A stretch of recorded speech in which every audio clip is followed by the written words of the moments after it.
Okay. Well, technically it should be George, but George isn't here, so I've got it. Yay! Yay! Aelin! Yeah! I assure you, Aelin is I a will valued and miss appreciated member of things. this party. This is fine.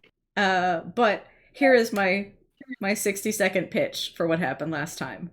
We have a group huddle and discuss Sinestre's execution as well as our next plans. Neff meets with her mother and sister and discusses an agreement to be living part time in Calcarn to assuage political turmoil with a resurgence of the dunes under Samson. Bluey considers talking to Marlena about what could have been fighting words, but resists the impulse. Brian and Loran make appearances in the palace after having been absent for a period after Slea's death.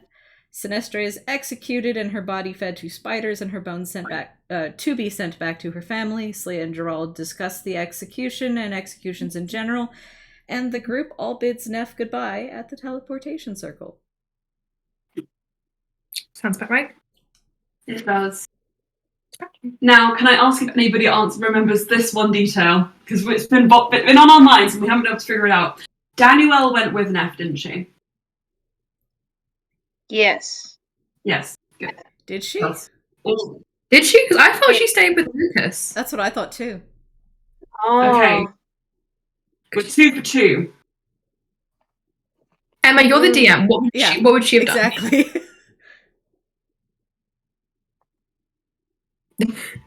Oh, I was sinking into Daniel's mind palace. I think Daniel is staying in the Ice Palace for now because she is currently married to royalty rather than being ex-royalty. Good. And I think that makes sense. I'm going to say Danielle's still here because I think that she wouldn't want to leave so quickly. There's a lot of little factors at play, and it's not the biggest issue. So, let's begin the game. Can I? Sorry, you are I all. the... Yes, you can. Yeah. Thank you. It'll be very quick. I'll change it to wherever's closest to Europe.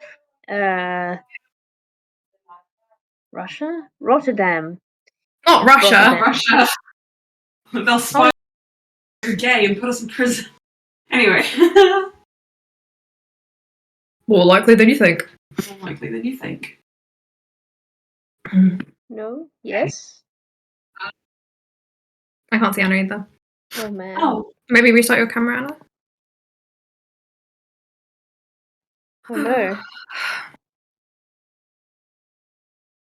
I'm going to move my desk for upstairs. Good idea. Yeah. We're in Rotterdam now. Yeah. We're in Rotterdam. Hello, Rotterdam. Be here all week. How you all doing tonight? And for the next 3 hours. So, all of you stand around the teleportation circle, having just bid your friend goodbye, feeling a notable absence. She is no longer here, but nonetheless, your adventures must continue. So, as you stand there, Saraza kind of watches the teleportation circle with a forlorn kind of expression, a little bit torn. And he kind of takes a step back and just has a long, deep breath. You guys know that he was very close to Neff and Lorella and the family. And you can imagine he's taking this very hard. I would like to pat Saraza's shoulder. He appreciates the pat and he gives you a nod. Thank you, Ulster. So, and he looks around to your group. What's the plan of action now? It is a morning. There is one more sleep here before Slea is fully recovered. What do you guys want to do in that time? Spa. Spa? Spa sounds good. Loran says, I think it would be wonderful if we all had just a little dip to refresh and centre ourselves before we go off into life-threatening peril. Drell mentioned he wanted a supervised visit with Valis and Corul as well. That sounds like carnage. At the spa? Wait, Probably hang not on. at the Maybe spa. not out in the castle. Yep, sorry. Corul's not allowed in the castle. He's being banished, so... There is a sauna in Sir Laris's mansion. I remember that somehow. I don't think we should introduce Valis to his reanimated father, who was evil until recently, in a sauna. Perhaps someplace that Valis feels most safe. Is there anywhere like that? Well, he's been sleeping in the mansion, so maybe his room. Okay. Celia, looks like you have something on your mind. Are we all going to be supervising? What's the... I guess it depends who wants to supervise. I could ask Jarrell. Sarasa says, do you not think you might want some privacy with the first meeting? I think he specifically said no. Oh, okay. Well, that sort of settles that then. I guess it's to stop Corul from picking up Alice and walking away. Ayo. Cass suddenly appears. Oh no. Hello. You're very jittery. It's my internet. Is your Wi-Fi being a bit funky? Better now. Slightly. The moment you said that, it got worse again. Yeah. I didn't mean to. I know. Oh. Anyway. Anyway. Hang on, let me just do this. Cool. Oh, hello. Hello.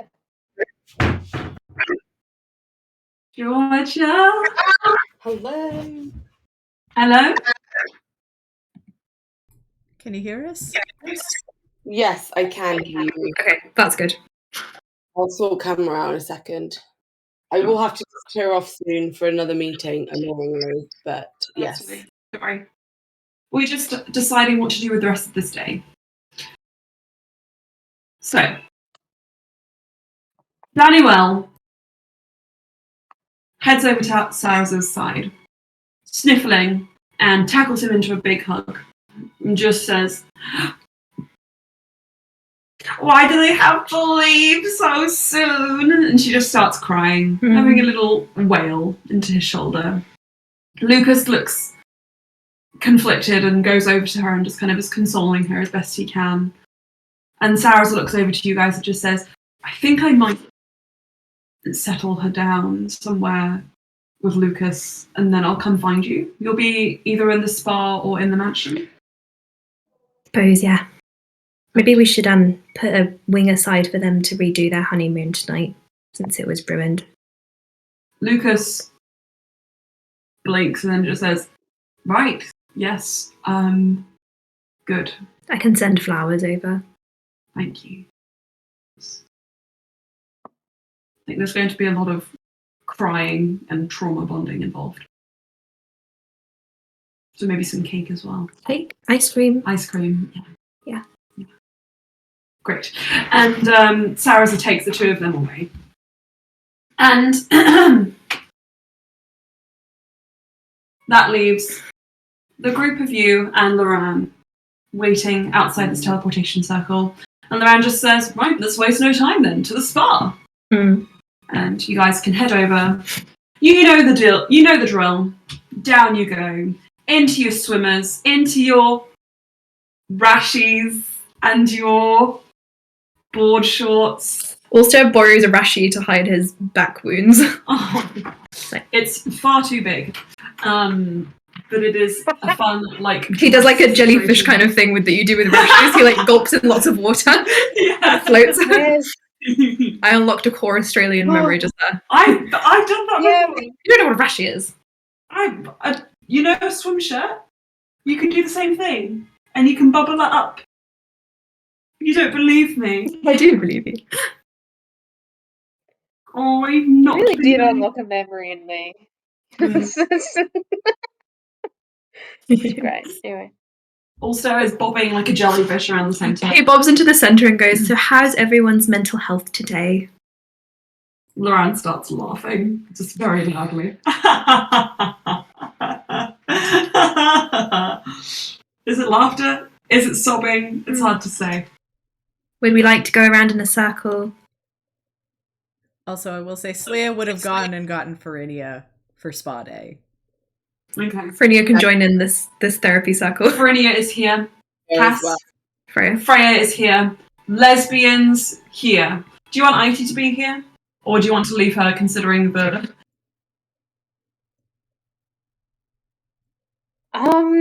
Where is she She's last? currently being isolated because of the sickness. Oh yeah. Sorry for the phrasing of that, but there's not really any other way to put it. The sickness. Sickness. But if you wanted to sneak her out, the guards seemed like they were willing to, though it was you guys who made the decision to keep her in there.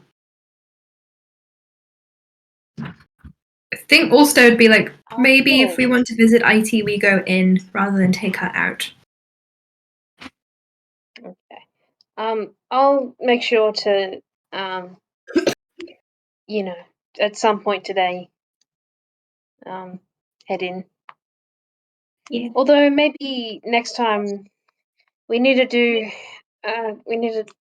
figure out what's happening with the king, and then also let Emma. The Apraeans haven't been explicitly told that either they have the opportunity to stay here or to return to Aprea and possibly get slightly sick again. Oh, I'm organising that tonight. I'm going to ask Lucas if I can borrow some ships. Loran says, guys, there's a lot of discussion of practical things and not a lot of relaxing happening here. I asked how everyone's mental health with, and you just laughed. Yeah, that was my answer, obviously. No one said anything. Bluey started. We got sidetracked. Bluey, how do you feel being separated from your girlfriend all this time? Is it sad? Does it make you cry? It's not the question I asked. I'm trying to prompt mental health answers. Are you lost without her? Does she make your heart song sing?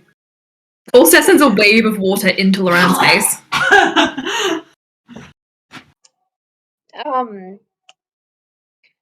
I mean, it's. I mean, when we're on the road and stuff, it's sometimes you kind of get used to things being a certain way, and you don't think too hard about home or people or stuff, and then kind of suddenly it kind of hits you and that sort of thing. But I don't know, she's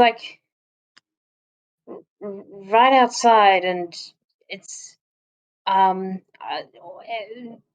almost every time I've gone over there, it's like, here's a terrible thing that is pertinent to you, but also everyone else there. So maybe you should bring some wine and cheese over this evening. Maybe we can bring some of Sorellora's dips. Do they exist outside of the mansion? I don't know, but I can get you wine and cheese. Okay. Let's have a picnic party before we break the news about not potentially going home. No, it's a date for Bluey and IT, not for us, Loran. Oh, I see. I'm just trying to make it fun for everyone. Slea, how's your mental health?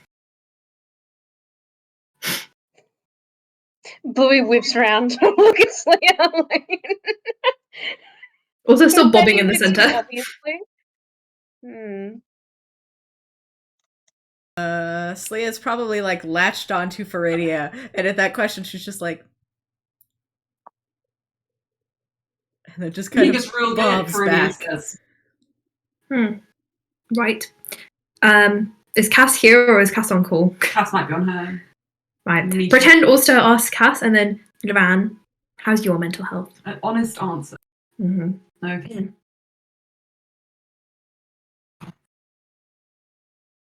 My honest answer with regard to my mental health is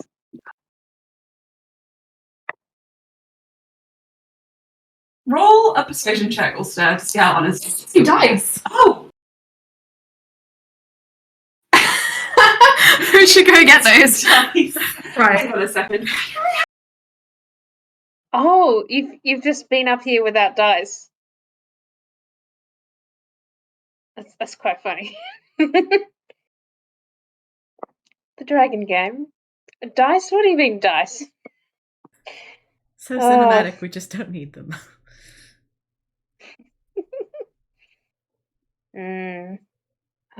So I need to write down this important point that Brian borrows Rashi. That's very important. Ask about mental health. At spa. Not good. Not good, says everyone. Slia is, don't ask me. You don't want the truth.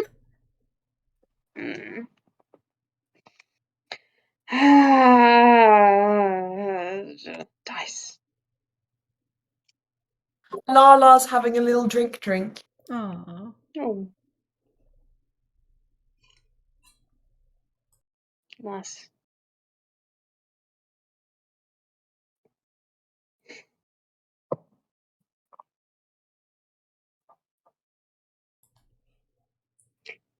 I told Emma this last week or something, but I will head off at if it's 9:51 for you guys right now, then I'll head off at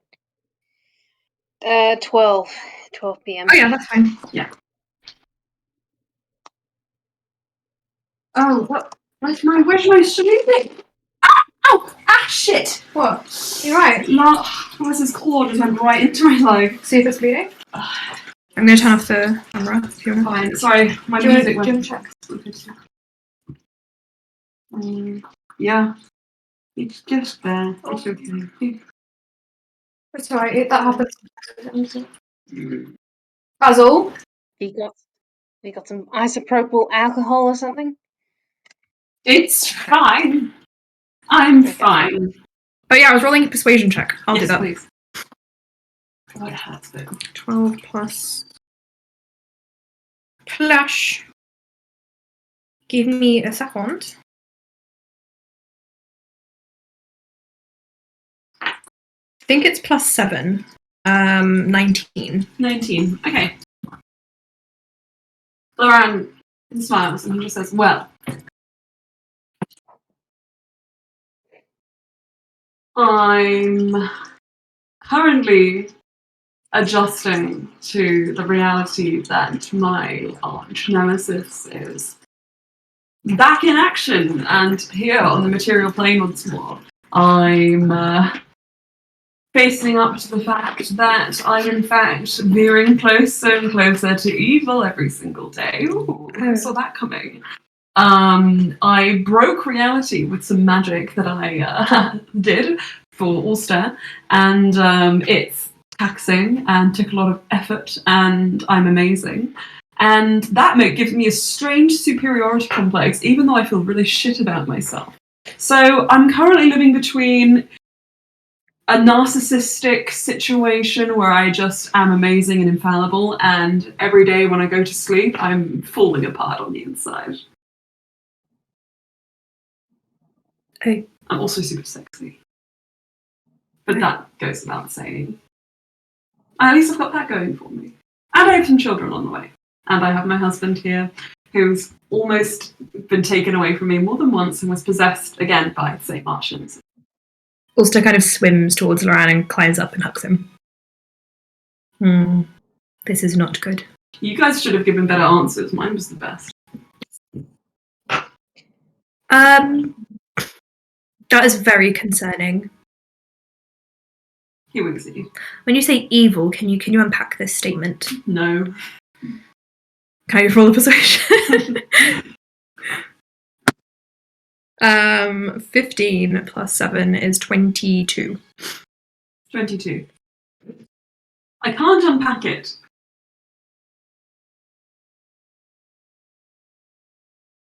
Pretty sure I can't. What do you mean, though?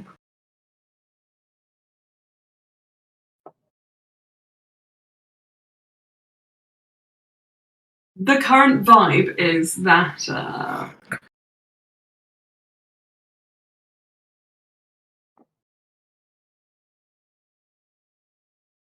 the path of good seems silly to me now.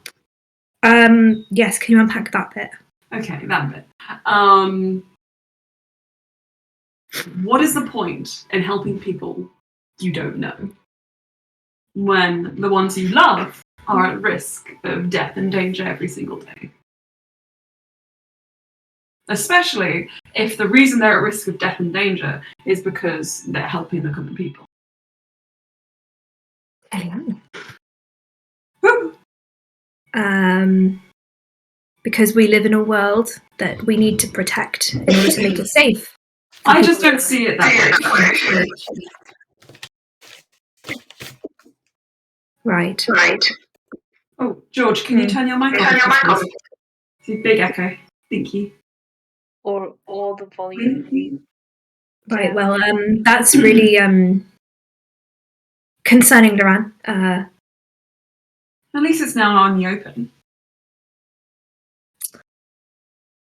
Also kind of looks around at the group. Maybe we can discuss this in private later if you're not comfortable. He doesn't know what he doesn't look like he knows what he can say. He's just like, I wasn't aware that you were evil, Viren. I feel like I have an answer to your question, but you hearing it won't actually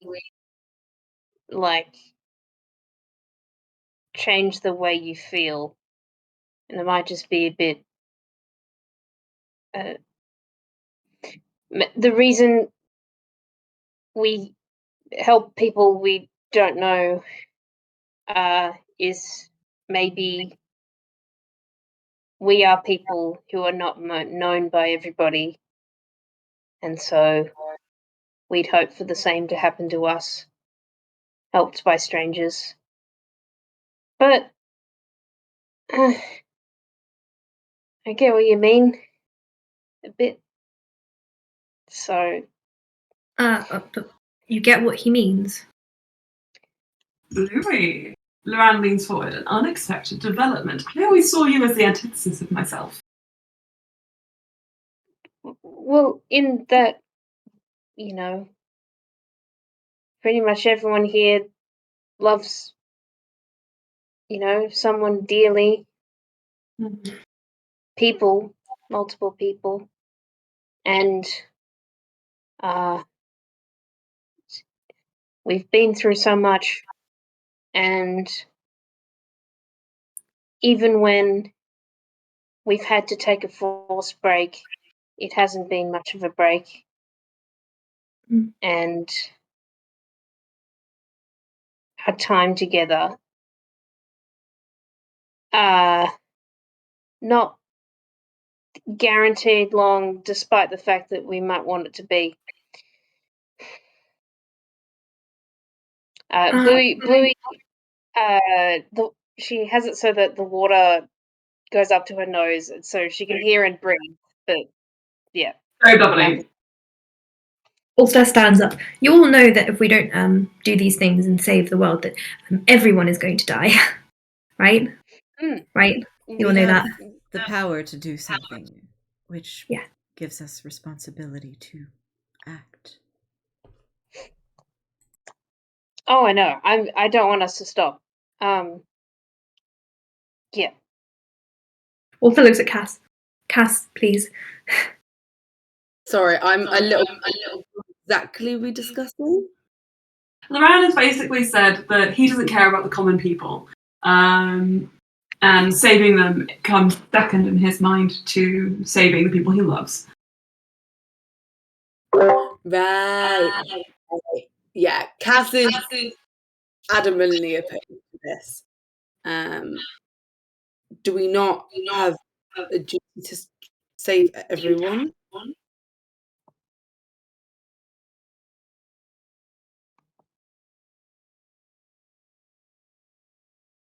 Especially as we're kind of the core.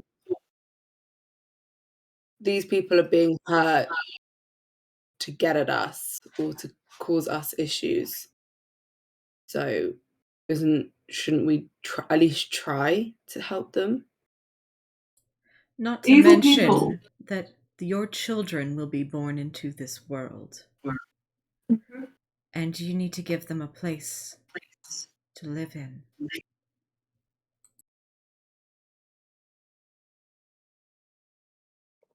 Evil people will do evil things without reason.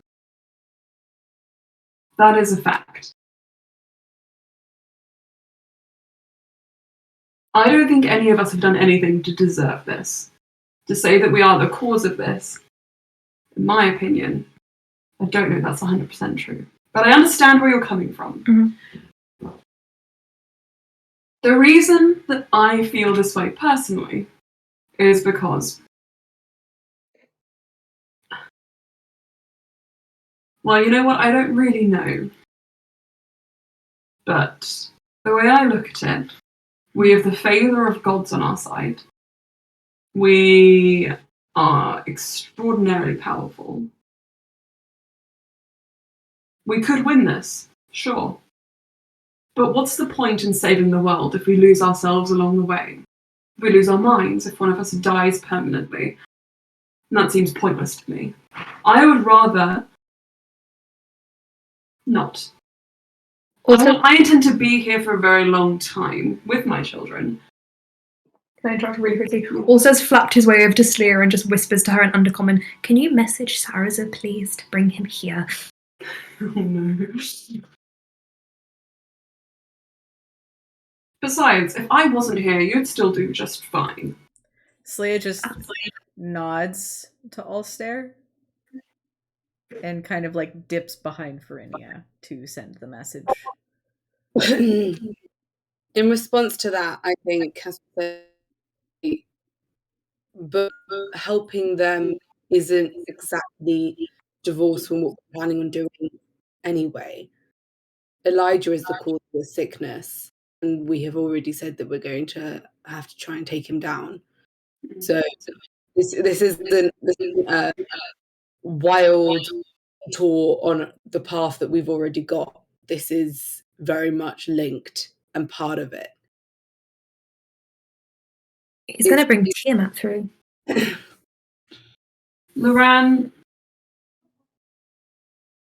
looks at you both and just kind of nods, and he just says, "Look, what I'm not saying is that I'm about to ditch and leave you guys to do this by yourselves.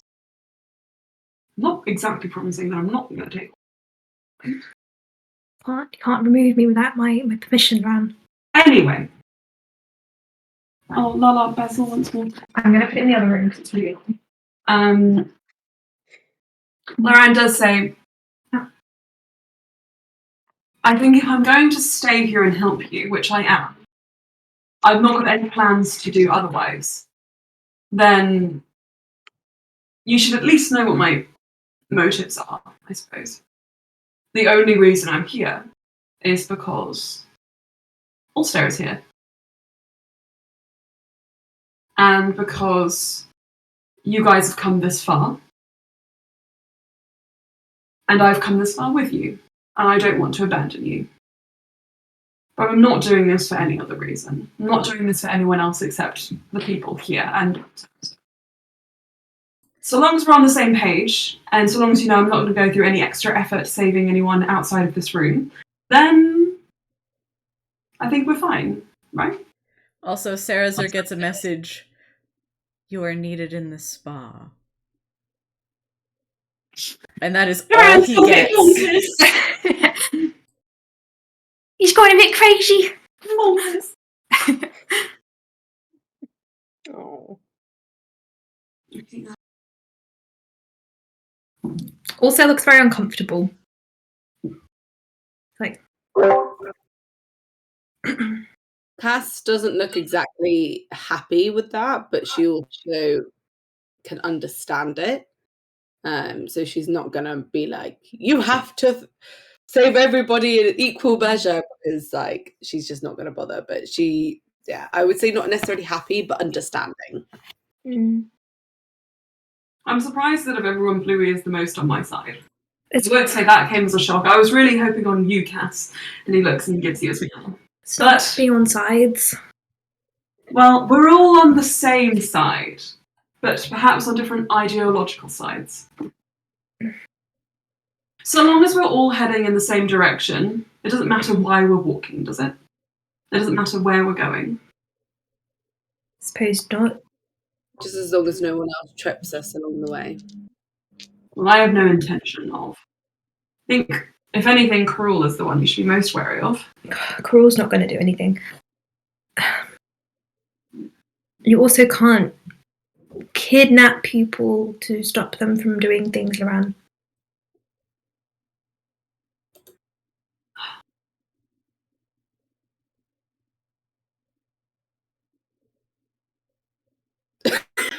I understand. And I'm not going to kidnap anyone. I will say, though, one thing in my defense, which is, if there is ever a point where you or my family or anyone in this room is incapacitated or about unable to make a decision of sound mind, I will probably act. Whether that's acting selfishly, then so be it, and you can judge me later. But if it saves you in the moment, then I'm happy to do so. And if that makes me your antagonist, then, well, so be it. Come on. You're not our antagonist, you know that. Are you sure? I'm being very provocative right now. You're always being provocative. That's true. Look, as long as we agree that we're doing this to help other people and our families, and to an extent ourselves, then that's fine. However, we can't do things to people against their better judgment unless it's a life or death situation. Loran frowns at that, and he just says, I'm not doing anything to anyone against their will. I'm saying that to everyone in the room. Okay, then I'm going to say this. I'm not going to do anything to anyone against that will. That's abhorrent to me. I am going to act if I think someone's life is at risk. Okay, then that's fine. Even if they don't see it that way. Also looks at Slia like, did you message Sarah? Is she coming? Sarah's Oh yeah. Slia would have given Ulster like a very quick little nod, and then just to your message, gone Slia. back to idling on Farinia. To your message, Slia, Sarah says, oh no, what's happened?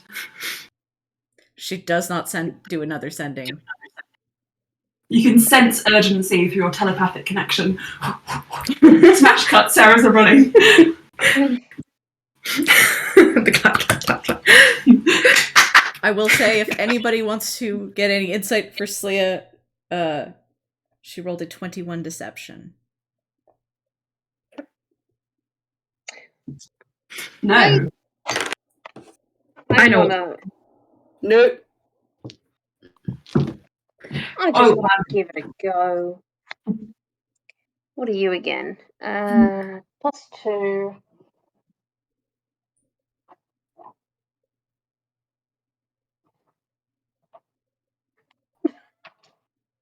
Also just looking at Loran like, oh dear. That's a 12. No. No one can tell what Slia's doing or thinking. Scratching. Wait. Oh, was Ulster looking for anything from Slia or no? Also just wanted to know if Saraza was coming. He's looking at Loran like, I am concerned.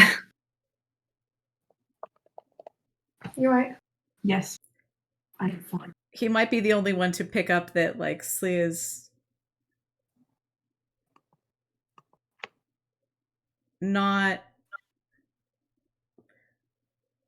probably not as fragile as he might think. Okay. Well, that was a really insightful conversation with Loran. Thanks, guys. I'm here all week. Yes, I think Loran could really use some family bonding time. You know what? That's a brilliant idea. How about I summon the mansion? He just listens out for the clapping. He's like, yeah, And then you just hear the door slam open. At this point, I just slapped on the wall. I feel really bad if anyone's in there. it's like a Oh no, I'm terrible. round down the hallway. What was that? What? Sorry. I said it's not even just clapping at this point, it's a whole round of applause. Yeah, I was gonna say. Oh. What is that sound? Rosa. Oh, yeah. Taraza comes in and also says, like, hug your brother. Saraza just like slams the door open and it's like, Spa? Hug your Wait, brother. what? Hug him now. But he looks like he's in the throes of an ideological. No, hug him, please. Right. Pick him up. Saraza walks into the spa in his just overclothes and just sort of like holds Loran very close. Loran is like a cat, just like. This is nice. We're having an intervention because we asked how everyone's mental health is, and Loran expressed some worrying thoughts, and now we're letting him know that he is loved and appreciated.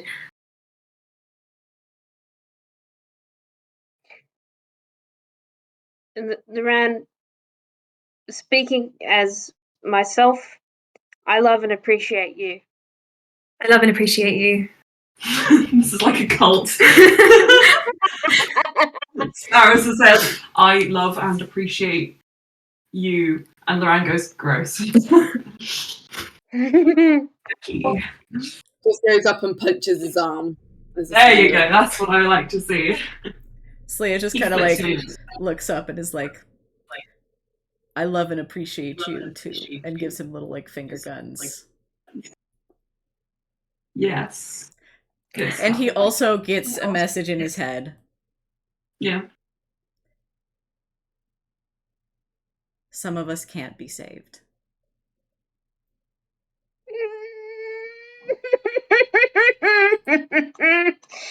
Loran replies to you in your head, we'll talk later. I feel like the spa day has become a stress day. Loran says, what do you mean? Everyone's fine. See? Farinia's here. I'm here. Freya is... Can Freya swim? Freya is just kind of like... at the top of the water. Me? Roll me a d20, George. We're going to determine whether Freya can swim. I'm going to go. You can stand up. Yeah. What 8. 8.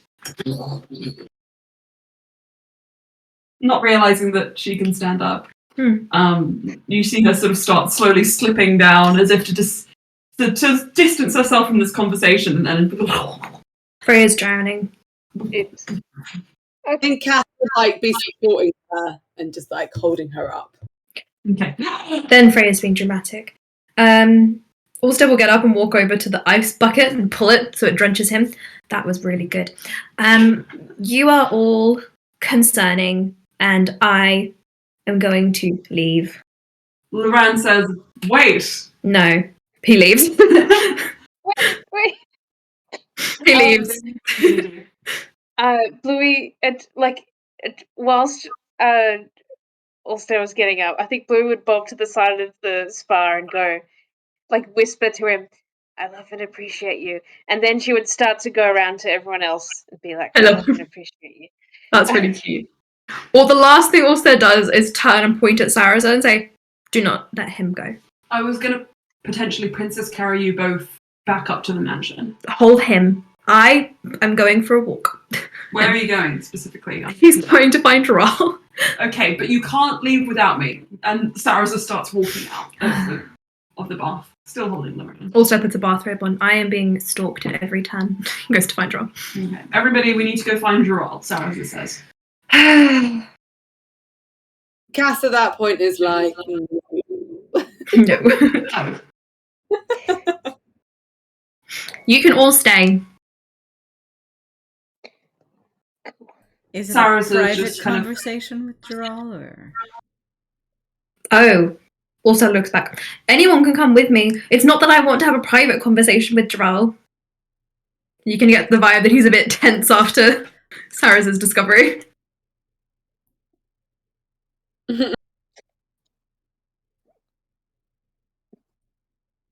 Bluey nods and just also then surfaces her head below.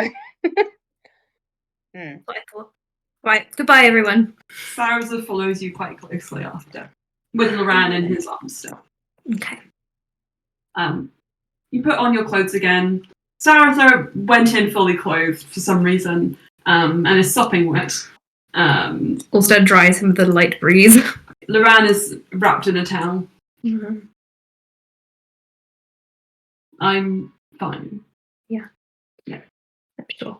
Great. Very. Pass me my robe. He dresses around for him. Thank you. He has a big, cowl, fleece robe that he's just, tied at the waist, very spa style. Also puts his crown back on, holds his head high and walks out of the spa. Okay, good. With the Tahanes cradling each other behind you, following you very closely. Mm-hmm. Cass, you pull Freya up from the waters. Verinia just kind of floats about Sleer, and Bluey, you remember that you, in fact, have a stone skipping appointment with Lefalia and Iti this morning, which you need to get to. If you want to. Yes, Bluey will. Yeah. She will stare into the distance for kind of 20 seconds, very still, and go, all right, I'm gonna head off. I'll be outside with IT and Lefalia, yeah.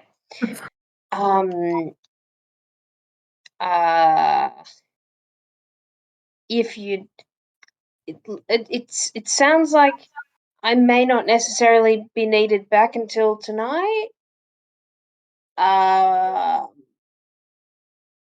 So I might be a few hours or something. We'll Yeah. send for you If I'm not back. Mm-hmm. Thank you. Enjoy. Thank you. And she looks to the two remaining couples here. Yep. Yes. Yeah. And Cass, enjoy. Cass, what, sorry? Is it Cass and Slee and Phinia still in the Wonderful. bars? Yeah. Mm. All right.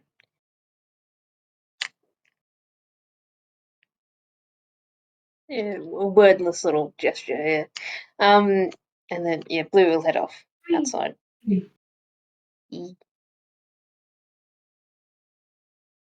Okay. You guys go your separate ways. Bluey, you head outside, and you find kind of waiting on the steps as if they've just arrived. For pockets filled with pebbles, is Lefalia, and when she sees you, she smiles and she stands up. She goes, "Right, let's go find your girlfriend," and links arms with you and pulls you down the steps. Do you have anything you want to say to her before you start your stone skipping? I feel like you've told me before, but where do you get those stones from? She smiles. She says, I mean, if the Mesaje don't keep their eyes on their pockets, then that's not my problem. Can I look at those stones a bit closer? Yeah, they appear to be like relics almost, like rune stones, quite finely carved, and she's like, yeet. To Bluey's knowledge, does Lyphalia have any sort of magic abilities? That You've not asked. Anyway. Bluey might do like an Arcana check on each of these sort of things. Is she about to damage something? At least magically important. Is that a You need to ask, I think, explicitly because I don't know whether your arcane abilities would be enough, or your knowledge of the Mesaje would be enough. You could try rolling. If you get a natural 20, I'll give you some answers. Could I have a look at a few of those? Leifania looks at you and she says, "Look, I can tell you're suspicious of the origin of these. I promise you, I took them from people who would not know they were missing until it was too late. Here you go."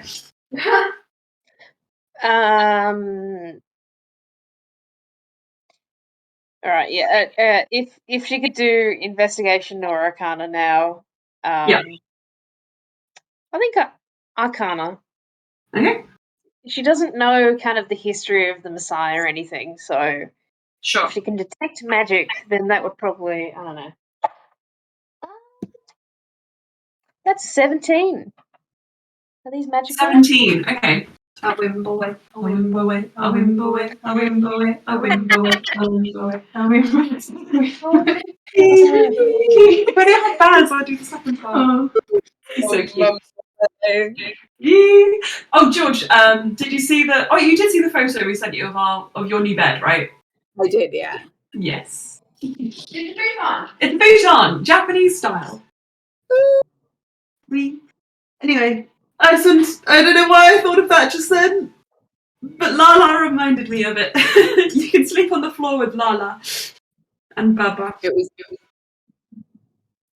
It's quite comfy. I almost fell asleep on it the other day. Anyway. Bluey, you kind of take this stone in your hands, and what did you roll for your Arcana? 17. 17. Okay, you know what? I'm going to say you probably know the right questions to ask, rather than giving you absolutely nothing. You kind of wonder whether this is from the Mesaje tribe, considering, they have a link with stone. You kind of think maybe that there is a magical significance to this. Don't know 100% what the sort of who these came from, but they're very finely carved. So probably someone with a significant skill. And the stonework is something to be beheld. The magical properties do not seem to be anything beyond the mundane. There's nothing there's no spell in sort of embedded in these. As Blue is looking at this, she goes, that the markings on this might, I don't know if they'd help aerodynamically, because there's the thing of if it has grooves, then I've heard that the currents of the air make a small kind of thing like this, and so it actually makes it smoother to go through. I don't know how it is on sort of you saying surface. That the grooves will help it or not? She's trying to make it sound like the reason she's looking at this is how well with this stone throw, instead of am I about to fuck something up? Says, I see you've got quite the eye when it comes to stone skipping. Well, I can give you some information about where I got them from, but I promise you that they are not a magical item. They have no magical importance. Cultural or personal importance, maybe, but magical, no. You see, I have a deal with a sphinx about, law and learning and. Oh, are you like a traveling storyteller or something? Like you pick up stories wherever you go? I think it's. Look, I'm not too sure. I feel like the job description is a bit vague, but I feel like one of the things that it doesn't include is destroying knowledge. If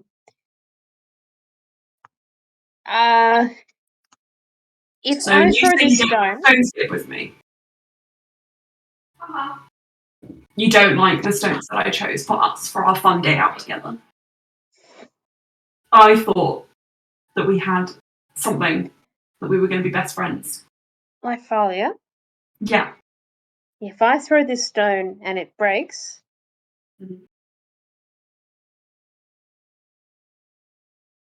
I'll take the rap for it. It's not your fault. okay, I'll try to not break it. Nice, There. cool. And she smiles. Okay, all right.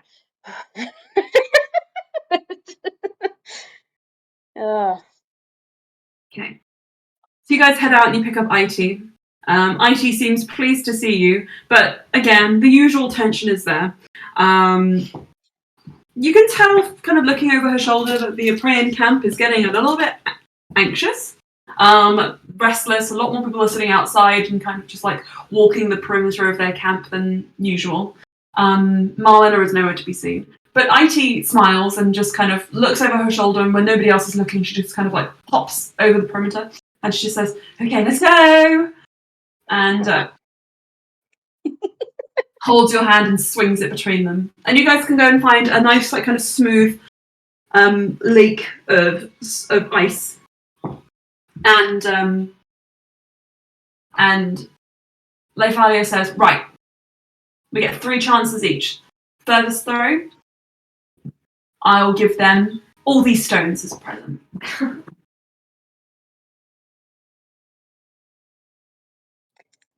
Deal. And also, Bluey offers a hand down. You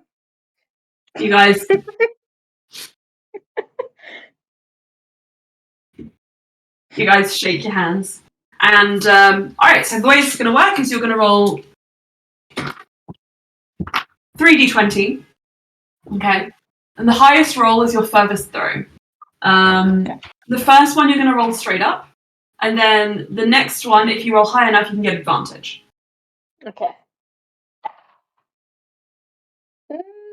No modifiers? No modifiers, just fun.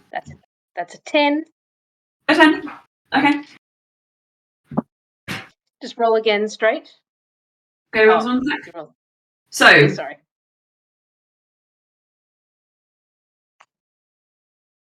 Lyphalia shakes her hand and throws her stone, and it skims smoothly all the way across the ice and peters out at a stop just after yours. IT takes a stone and then she puts so much effort into it, but it stops just short of yours. And Lyphalia grins and she says, "Alright, let's try this with a bit more pizzazz. Now, if you want, you can add a dexterity modifier or a strength modifier, depending on how you throw your stone." So, Lyphalia kind of clutches hers between her palm on her second throw, does like a kick flip, and then throws it around. In the interest of not wanting to break these things, Blue will try and dex it instead of strength. Okay.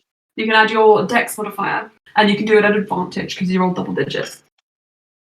Okay, I believe it's a +2. Okay. Alright. So first roll, that's 11. And that's 13 +2 is 15. 15, okay.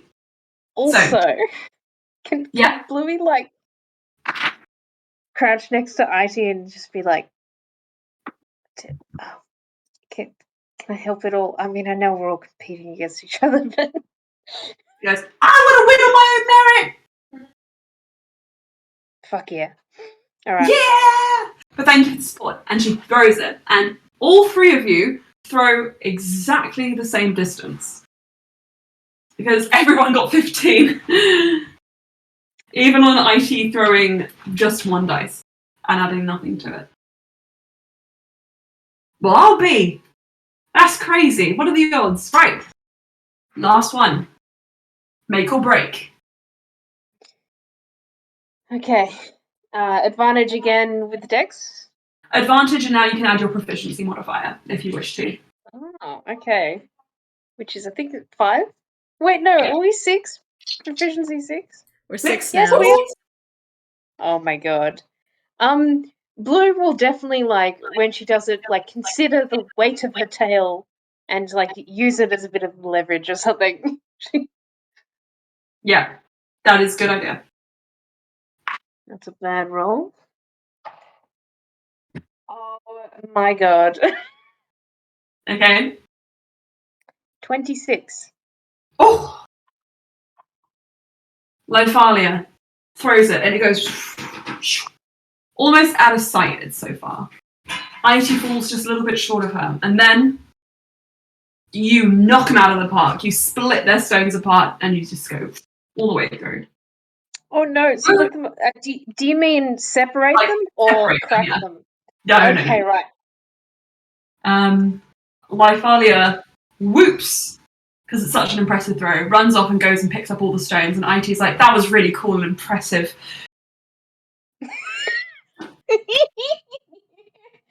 Oh my god. She puts a hand on him and she goes, hey. Hey. Gives you a big goofy wink.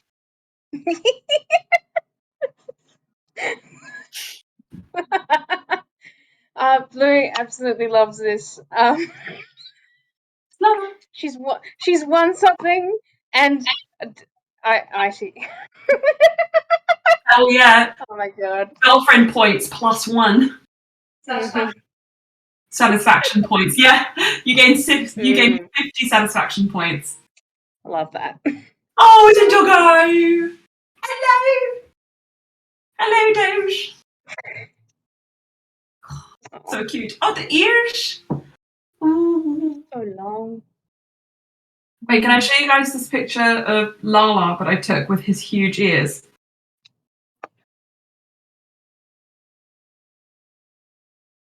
Look how big. Oh.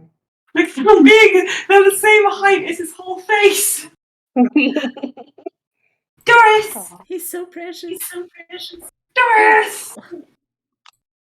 I love Doris. I love you.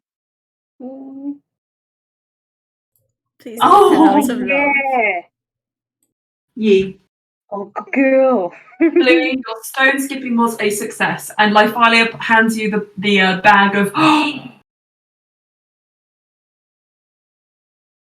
the bag of stones as your reward. And she high fives you and says, "Right, I've got to go back to work, but thanks for doing the stone skipping thing with me. That was a lot of fun.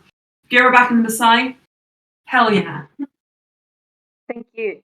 This thank you. Great. So, lesbians in the spa. Lesbians in the spa. Sapphics in the spa. What are you guys doing? How are you planning on doing it? You have one night left here. If you want to just describe to me what you do and then we can skip through, or you can have, if there's any scenes you want to play out. I think Cass is very much on the point of life is shit. The parties are driving me a bit crazy at the minute. No, I think she kind of just wants like at least an afternoon where she can have a nice time with Sleia and Farinia, unless Sleia and Farinia want their own time, in which case they can go to a different spa location and just basically drink alcoholic beverages, chat about anything other than imminent doom of everyone, and just forget about some things for a little bit. That's all Cass wants to do. But I don't know if Sleia. I think Cass would message Sleia and ask if she wants time alone with Farinia. I was actually going to say that like Sleia just asks Farinia like what she wants to do for the day because the entire day belongs to her. I think Farinia looks at the three of you and just says, I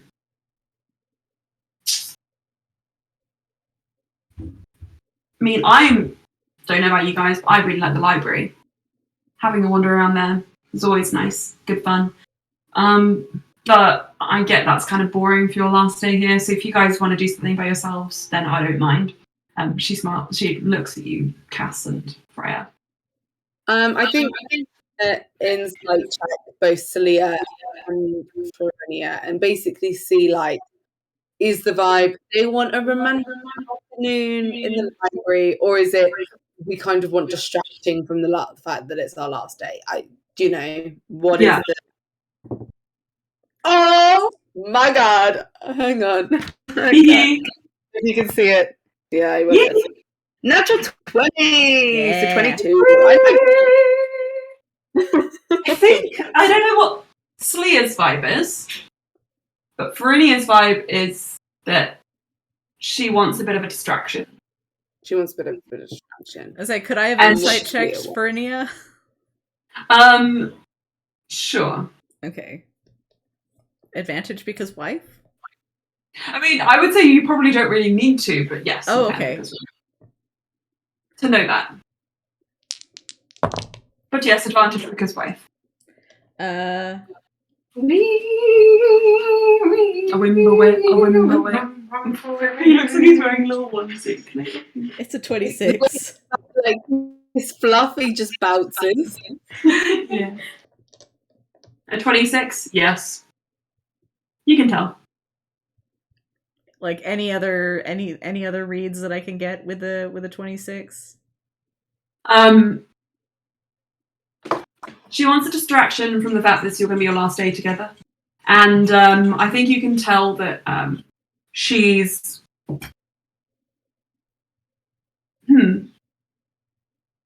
She doesn't feel 100% comfortable with the conversation you've just had, especially considering other conversations you guys have had during the last couple of days about sacrificing yourselves, etc., etc. And honestly, Sleia, you probably get the fact that you probably are also thinking back to the time where you guys had that conversation where Verinia asked you not to do this and choose her then instead. And you was sort of said that by doing this, I am choosing you to, kind of thing. Reflecting on what Loran is saying now, she probably just wants a distraction from all of these thoughts that are swimming through her head. Yeah. Mhm. Also, to clarify, Sleia did say, if you tell me not to go, I will pick you. And I will stay. But understand what you're asking of me in doing that. Yeah, which is why she said she hasn't done this. Yeah. Yeah, because she knows that's not a choice that she can make for you. The vibe for Sleia is that this is her last day, and oh puppy, she just wants to meet every need she can for Verinia. Mm-hmm. I think then, so with my natural 20, she wants distraction. Is that she just wants distraction, or does she specifically she'll quite like for Cass and Freya to join? I think she'd like it if Cass and Freya joined. I think she'd enjoy. I think then Cass would sort of message Freya and be like, I think we should accompany them and provide like a bit of just a day of fun, and then at a certain point just let them have a moment just with the two of them. Freya nods and says, probably out loud, yes, that sounds like a good idea. I mean, yes, that sounds like a good idea. She replies, inside your head. She stands up. Do you guys want to go to the library and pick out a book and then go read in the garden and have a picnic? Is that a thing people do? Cass is like, yes. She's like, you guys go pick out some books. Me and Freya are going to get the picnic ready. Good. I like this. Freya stands up. See you there in like 20 minutes. Perfect. She pulls you out of the bath with her, and you guys can head out. Sleia can easily be carried by Verinia, which is kind of hilarious. Yeah. Or Cass has pulled out the room by Freya and Slea's pulled out the room by Verinia. I think Cass would message Sleia and be like, any pregnancy cravings, any things we need to avoid, anything we should definitely have. Oh, you should ask her. I don't know. Can of artichoke hearts and peanut butter. Okay. I don't know, that just came into my head, I don't know why. The smell of Windex and permanent markers. Okay, cool. Cool. Is Ulster in the building? Is Ulster in the building? Yes, he is. Okay. He's staying on the night. There's a what? Okay. Should we take a quick 5-minute break to get some tea? And then we can start up again? Sounds great. Okay. Alright. See you in at 45, 10 to? Perfect. Okay. So back into the game. Ulster, you head off with Saraza cradling Loran in a robe behind you, hot on your heels, walking through the Ice Palace, and you're off to find Gerald. He goes a private way. Okay, you go through the private way where only a few select people get to see this interesting scene. Loran starts squirming about halfway and walks the rest, with Saraza kind of tailing you two. And you eventually get to... As they go, can I talk to Saraza? You may, yeah. Okay. As they're going the private way, when there are less people around, also just going to look back at Saraza. So, how was your separation and how are you feeling? Saraza kind of stops and is a bit taken aback and says, I wanted to check in. He looks at Loran and Loran is like, And Saraza just says, right, yes, I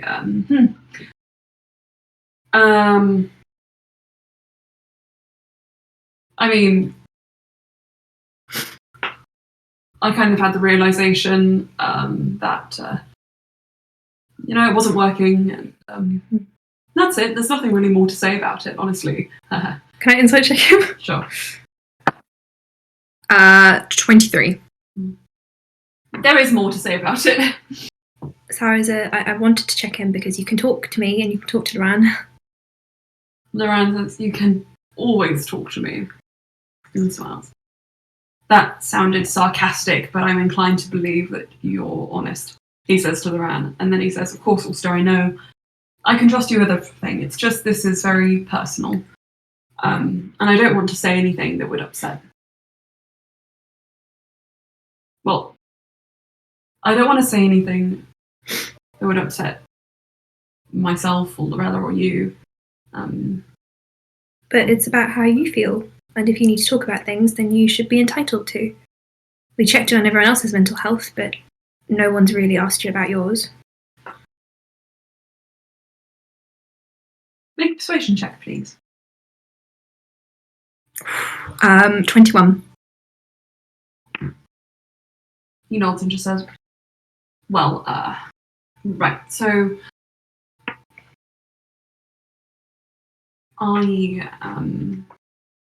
I came to the realization that I wanted to have a child, and I knew from the get-go that there was something that Lorella did not want. Mm. And I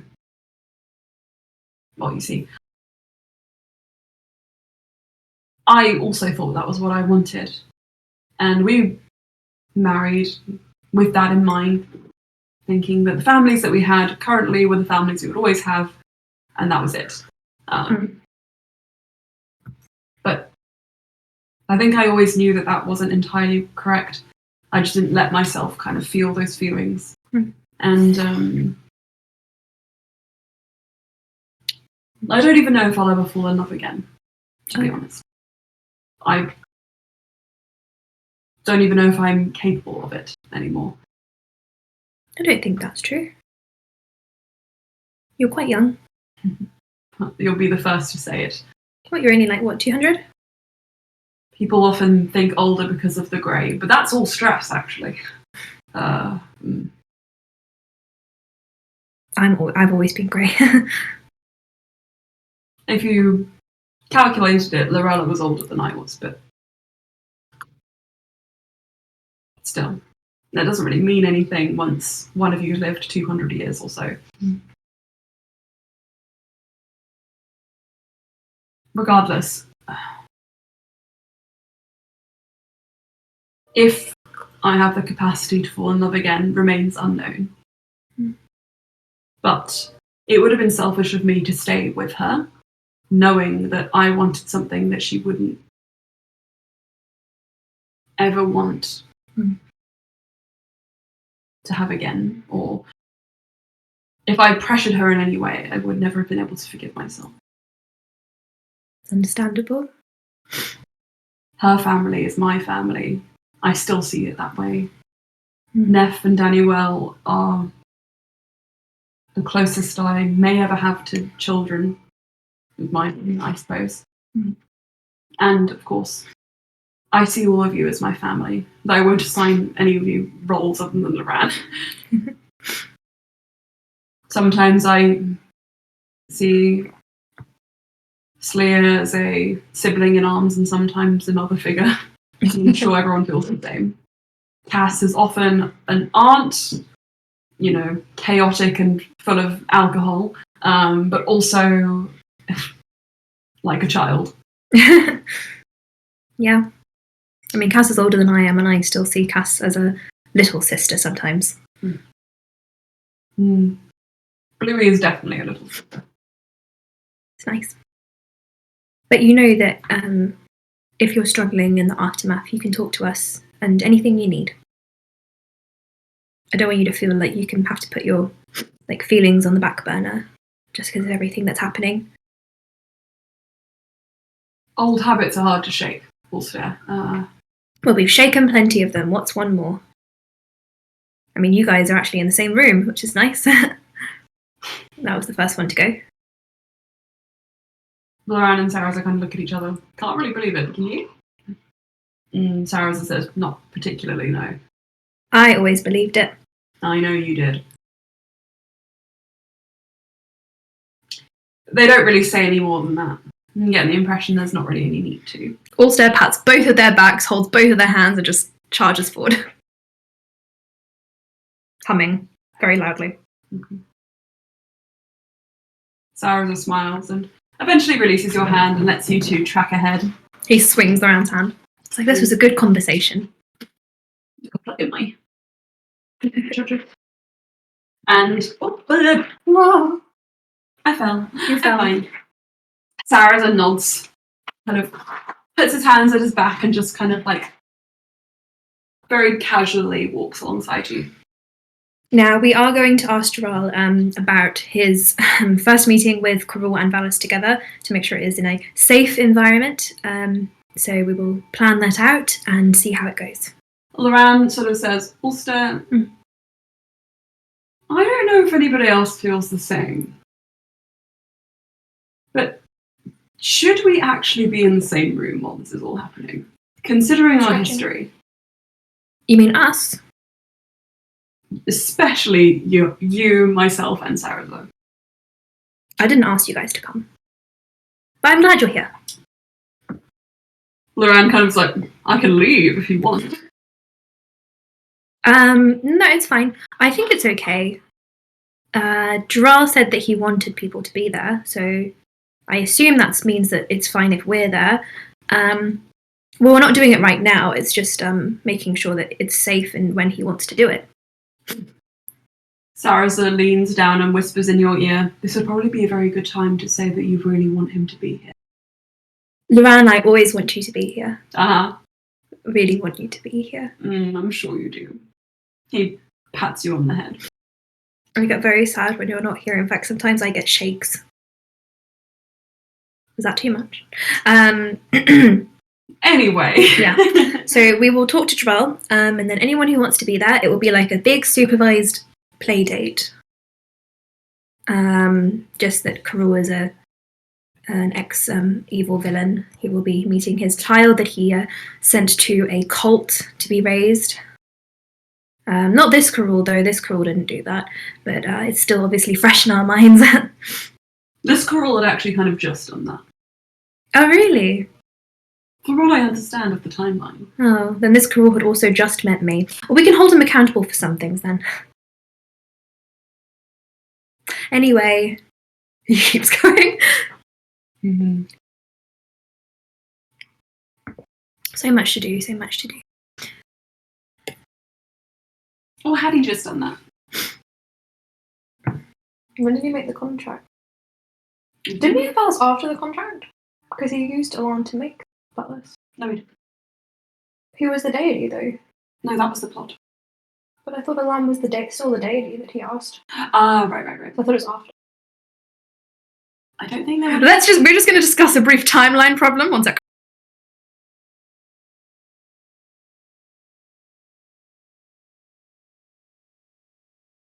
Lime time.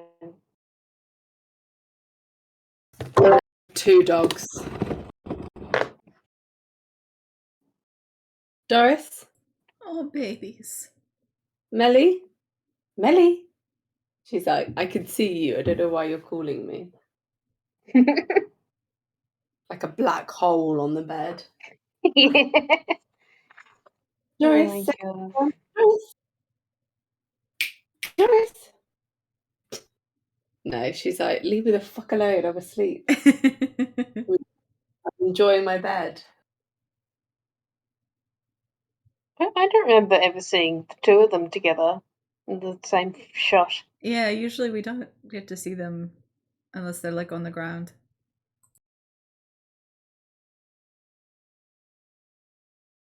Doris.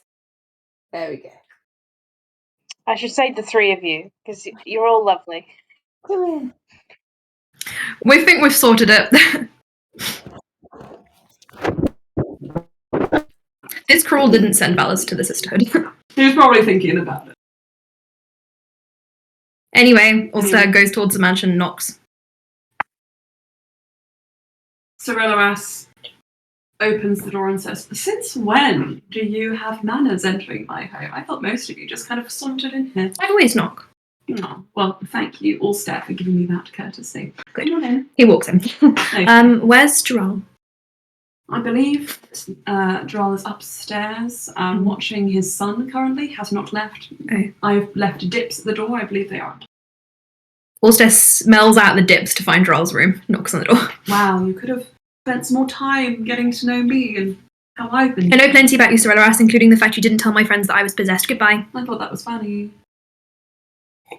You disappear He's gone.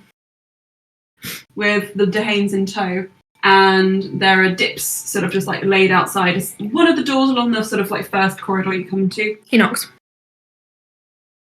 Who is it? It's me. Come in. He cracks open the door. Hello. Two other heads pop up. Hello, Valis. Hello, Saracen. I'm also here. Yeah, they insisted. But I want them here, definitely. You sound like you don't. I'm just saying. I'm working on my tonal delivery. He steps inside. How is Valis doing? Valis is and Gerald points at the ceiling, and Valis is climbing across it like a spider. I'm super cool! Hi, Valis. Hello! I cast spider climb on him for fun. Looks fun. Yes. Scratchy. I came to ask you, when today would you like to do the meeting with Karul that was mentioned earlier?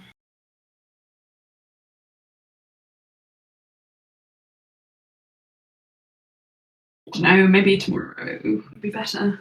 Tomorrow's the day before we go to Eldralyth, so we should probably do it tonight so we can... Tomorrow's the day you go to Eldralyth. Yeah, so there's probably no time tomorrow. We have to do it today. Right, cool. The thing was we're bringing Karul with us. In the locker. And when we go to Eldralyth, Valis, you're not hearing this. Okay! And when we go to Eldralyth, Valis is going where? Under the care of Daniel and Lucas.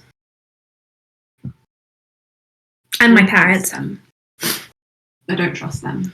Oh, but they're very powerful. So he'll be under the parental care of Daniel and Lucas and the power care of my parents. But they weren't good parents to you. No, that's why they're not doing the parental care. I understand.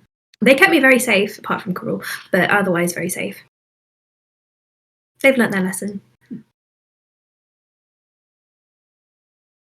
Sorry, I went through 12 different timelines just then. in my head of all the horrible things that have happened to us. Mm. Okay, then why don't you gather the party and we'll have a party this evening? And Party. yes, I think if we have a soiree, it'll be easier for me to introduce Valis and Karul because there'll be distraction. Oh, we're having a party and inviting Karul. Understood. It could be like a congratulations on your rehabilitation party or a rebirth day party. George's face. It's like, I can make streamers and what about we just have a calm dinner party in which we are trying to make it less awkward for Karul to meet his son, still under the full awareness that he did horrible things to people and needs to be polite and apologise. I expect my second apology today, so if you could just tell him that I am expecting that as well.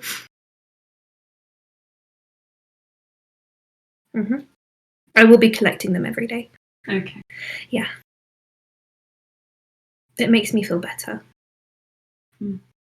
I hope he's doing the same for you. I don't want to talk about that now. Okay. That makes me uncomfortable. Okay.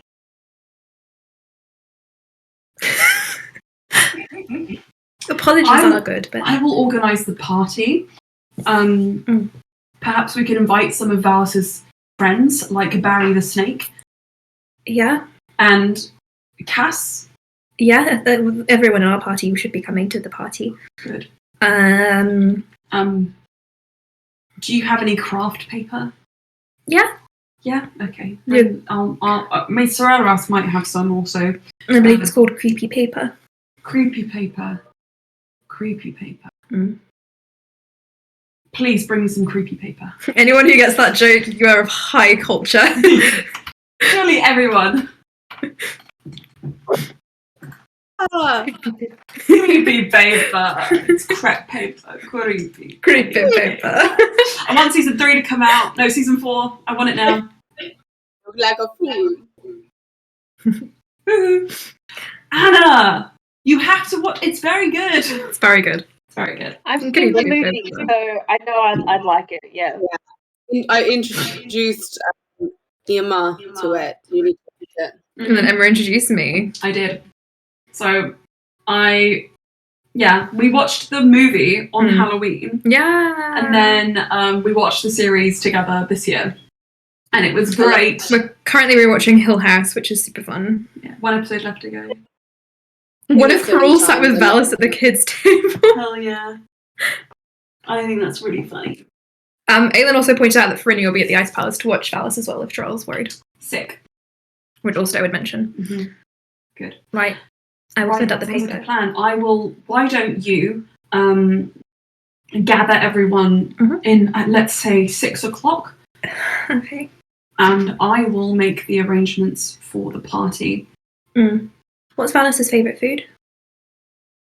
Valis has got his fingers in his ears on the ceiling. Like, Yes. Also yells. oh, what? Favourite food? Go. My favourite food is fried chicken. Fried chicken. Lauren likes that as well. And Valis, put your fingers back in your ears. Okay. La la la. Karul's favourite food. I'm going to ask you because I don't trust anything he ever told me. He's very picky. He likes to cook for himself, and that's kind of it. What is his least favourite food? That feels like a trap. No. Just so I can be aware. He hates fast food. Good. I'll make sure to bring lots of fried chicken. See you at 6. Ulster leaves. Okay. Go straight to the kitchens. We need fried chicken, hamburgers. I want fried potato, everything fried. Very fast. Make it very fast, please. What is a hamburger? Put ham in a piece of bread and I don't know. Look it up. Okay. So, Cass, Slia, I want to know what you're looking for in terms of book and what you're preparing in terms of cottage core reading picnic in the Ice Palace. Yeet, Could eat yeet. Aileen can go first. Aileen.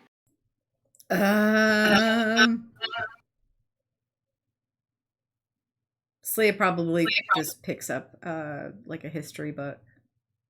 The history of magic? Yeah, sure. Sure, why not? That sounds about like up Slea's alley. Okay, roll me a D100. Okay.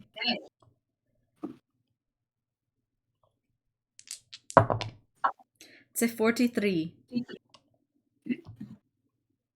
You open it onto a random page, and you see a kind of like a sketch of a ice age cave painting, which depicts horses in a cave and the magical kind of implications of horse imagery. I actually have this book right here. Oh, okay. Which is why that's on you. You see etched into it the Colonel. The Colonel. Oh my god! Where is he? Is he in the Feywild still? Yes. Yes. The Colonel is actually in that epigraph.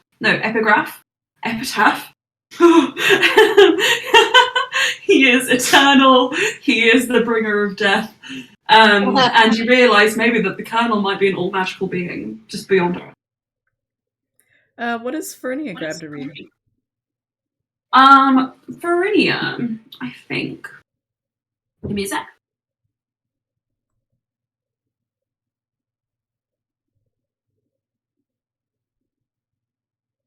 She has picked up a book on crafting magical items. Ooh. Yeah. Cute. She has a look at it and she says, well, if I've got a lot of downtime coming up, then I might as well, learn a little something. And what have they picked up for Farah and Cass? Okay, so would you have given any prompt or would you want something random? Random. Okay, so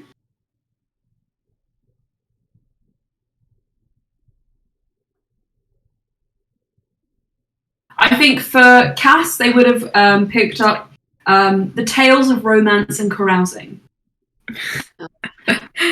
which are various fictionalized and non-fictionalized accounts of adventurers who were drawn down the path of romance and hedonism.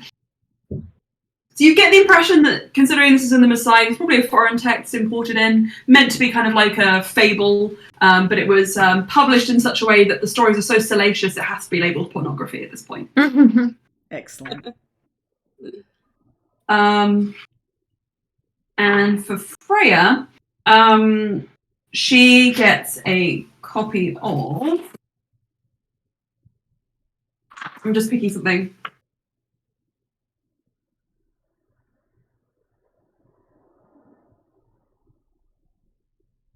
She gets a cookbook called The Bag of Beans and How to Eat Them. Interesting. Yeah.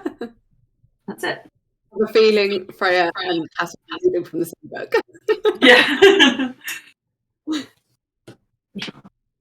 Okay, cool. Fun. Okay.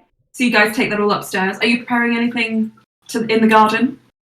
Yes. So I mentioned the blanket that Sleia knitted. Oh, for Cass. yeah. That's like on the floor. I think Cass politely gone up to the roses and said, "Could you do a little bit of background singing for us?" Oh, yes, okay, I will do so. Ah, ah, ah. And they just kind of start singing in the background. Yeah, and then I think Cass. So for the picnic, we've got a charcuterie board with some meats, some artichokes. Very nice. So that's one up. Then we've also got like a selection of fruits, and we've also got sort of a Snickers type vibe going. So I've got banana covered in peanut butter. So we've got things.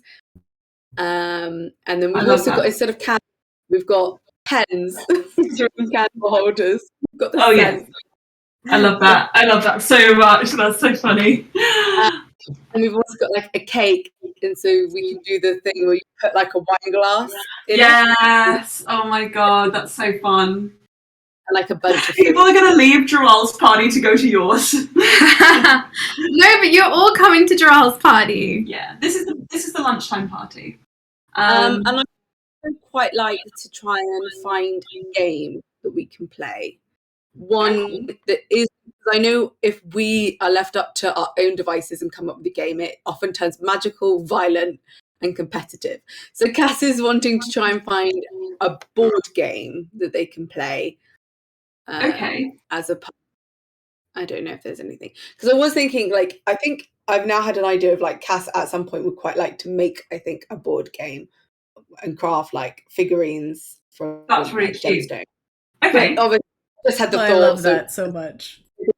I don't think that currently exists, but I think that I think she wants to try and find a board game for them all to play, so that it can be, because I think the whole point is, I think Cass knows that if they start trying to talk, it's probably going to be quite heavy stuff.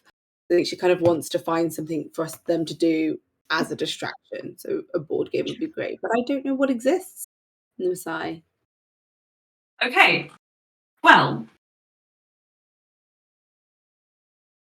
you know of a couple of tavern games. At the moment, nothing that really stands out as a board game, just because I haven't prepared anything like that. Just throwing that on. Thank you. Don't worry. I can come up with we can come up with something together over the next couple of sessions, maybe, if you want to have something for downtime activities. I think maybe sort of adventuring board game, which isn't like D&D, but something that you roll and you sort of like, it is like a sort of fantastical. Do you know like a a game mountain called Honey Heist? No, No, No. not that one. but that's quite fun. Like something like you're in teams of 2, and it's like a sort of For sure. you get to like to complete a quest. Maybe could be a fun. The honey. So I was going to say the Honey Heist is a real game where you just roll 3d6. You just roll d6s and determine how like crazy your character is or how sane your character is, and you go on like a quest, which is fun, and we should do it at some point. But yes, so if you want to, what you could do is you could start kind of drafting that game, and in the meantime, you could do a very simple, like either dice rolling game or like a betting game, something like that. Yeah. So there's a selection of cocktails and mocktails. Love that. Brilliant. And alcohol inclined. So Brilliant. Okay. So you guys all gather together. On the way up, I think Farinia would notice Bluey, you walking back in with. If you want to bring IT back into the palace, or do you want to take her back to the Aprain camp? I think I'd want to. I think I'd want to take her back to the Aprain camp. Okay. Yeah. If like You drop Slia her off. and Farinia spot like Bluey and Idy, Slia would probably invite her to their like picnic. For sure. Not quite there just yet, because the camp is very far away.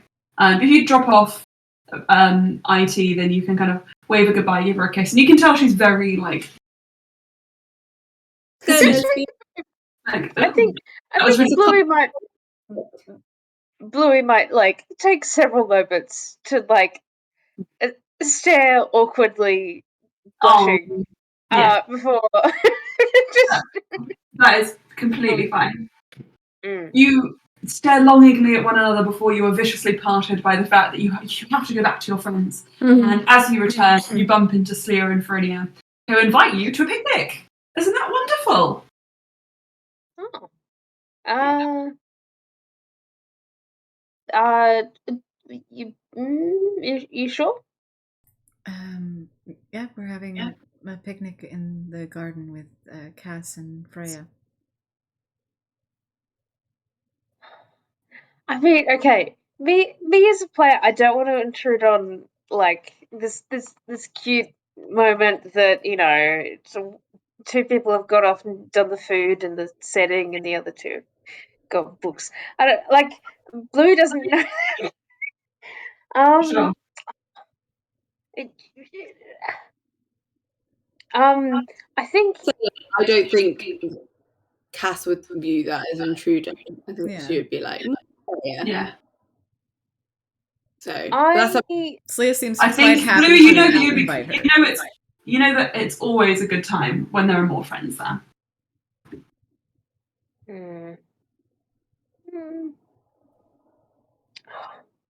You can say no if you don't want to go.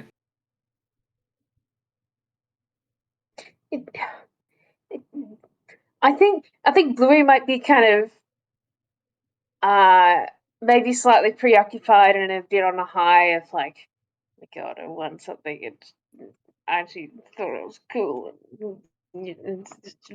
So I think she could be a bit of a good mess.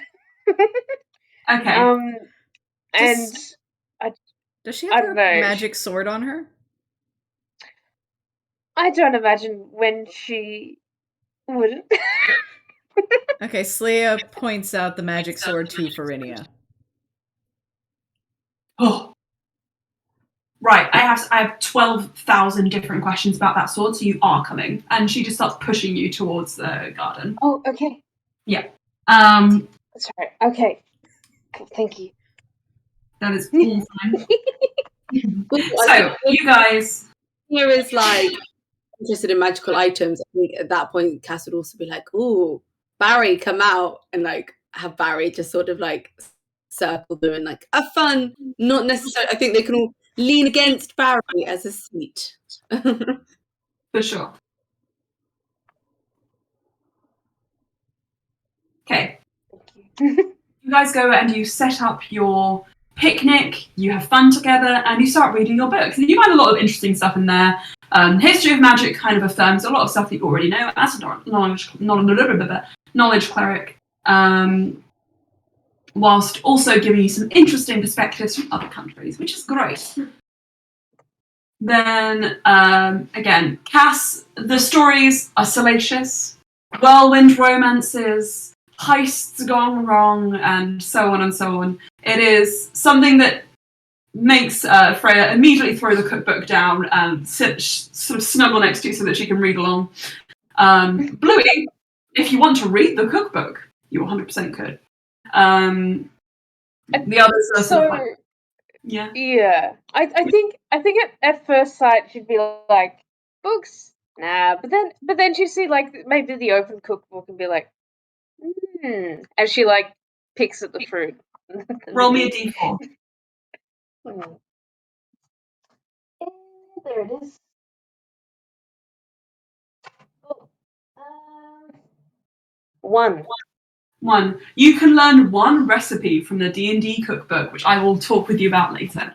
Oh my god! Yeah. Oh my god! So we'll talk about that later. I need a new recipe.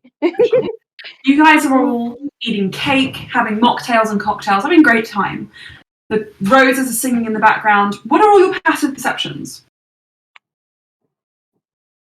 Oh, sorry. Yeah, passive. Indeed. 18 passive perception for me. 18. Same. 15. All of you notice, as you're sitting there, the hairs on the back of your necks just kind of stand to attention. And almost simultaneously, you turn around at the same time, and peeking through the rose bush, you just see two wide, like, purplish red eyes just staring at you like, oh.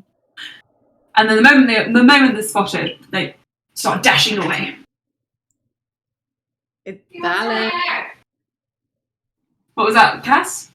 I think Cass would just grab his name. Slia would do the exact same thing, probably simultaneously. Yeah. 3, 2, 1. Valis. You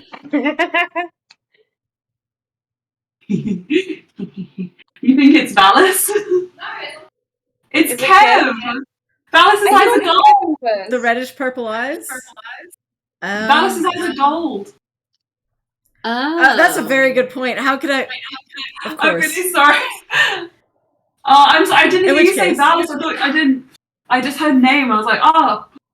Okay, well, I think in game, I think both Slia and Cass would know That's that was not Kev. Valis. Yeah, that was Yeah. Kev. They both said Kev at the same time. Yeah. You both say Kev. And sorry, I should have given you a bit more than that. You both say Kev, and Kev kind of pokes his head around and is like, you organised a picnic. Did you want to join You us? didn't. You didn't invite Ulster or myself? It was very quick. Please join us. The roses are singing. I We can. would feel wrong enjoying this without Ulster at my side as well, so how about I go and collect him first? And then I'll come back. Ulster's in the kitchen cooking up a fast food. I'm not hurt. I'm not wounded by this.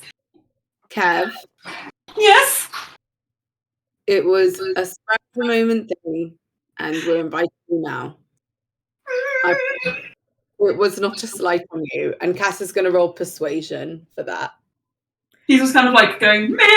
Can in the Slia corner. assist to give advantage? Sure. Please, because that was a terrible roll. But I mean, with my pluses, it's fantastic. But like, oh, much better. Let's see what that is. Because I can't do math. 13. Okay. Kev was like, fine. I'm satisfied. I'll go collect Ulster and then I'll come back and partake in your games. And you'll read on. I believe he was in the mysterious door that wanders. Oh, yeah, I've been wondering about that one. At which point, Lily, I'll need you in a second. I'm cleaning the toilet. Okay. At which point you all hear a message in your heads. What did you want everyone to be messaged? What was the message you wanted everyone to hear? 6 o'clock, there's a party. I'm cooking fast food. Anyone wants to come help, you can spit in Carol's food.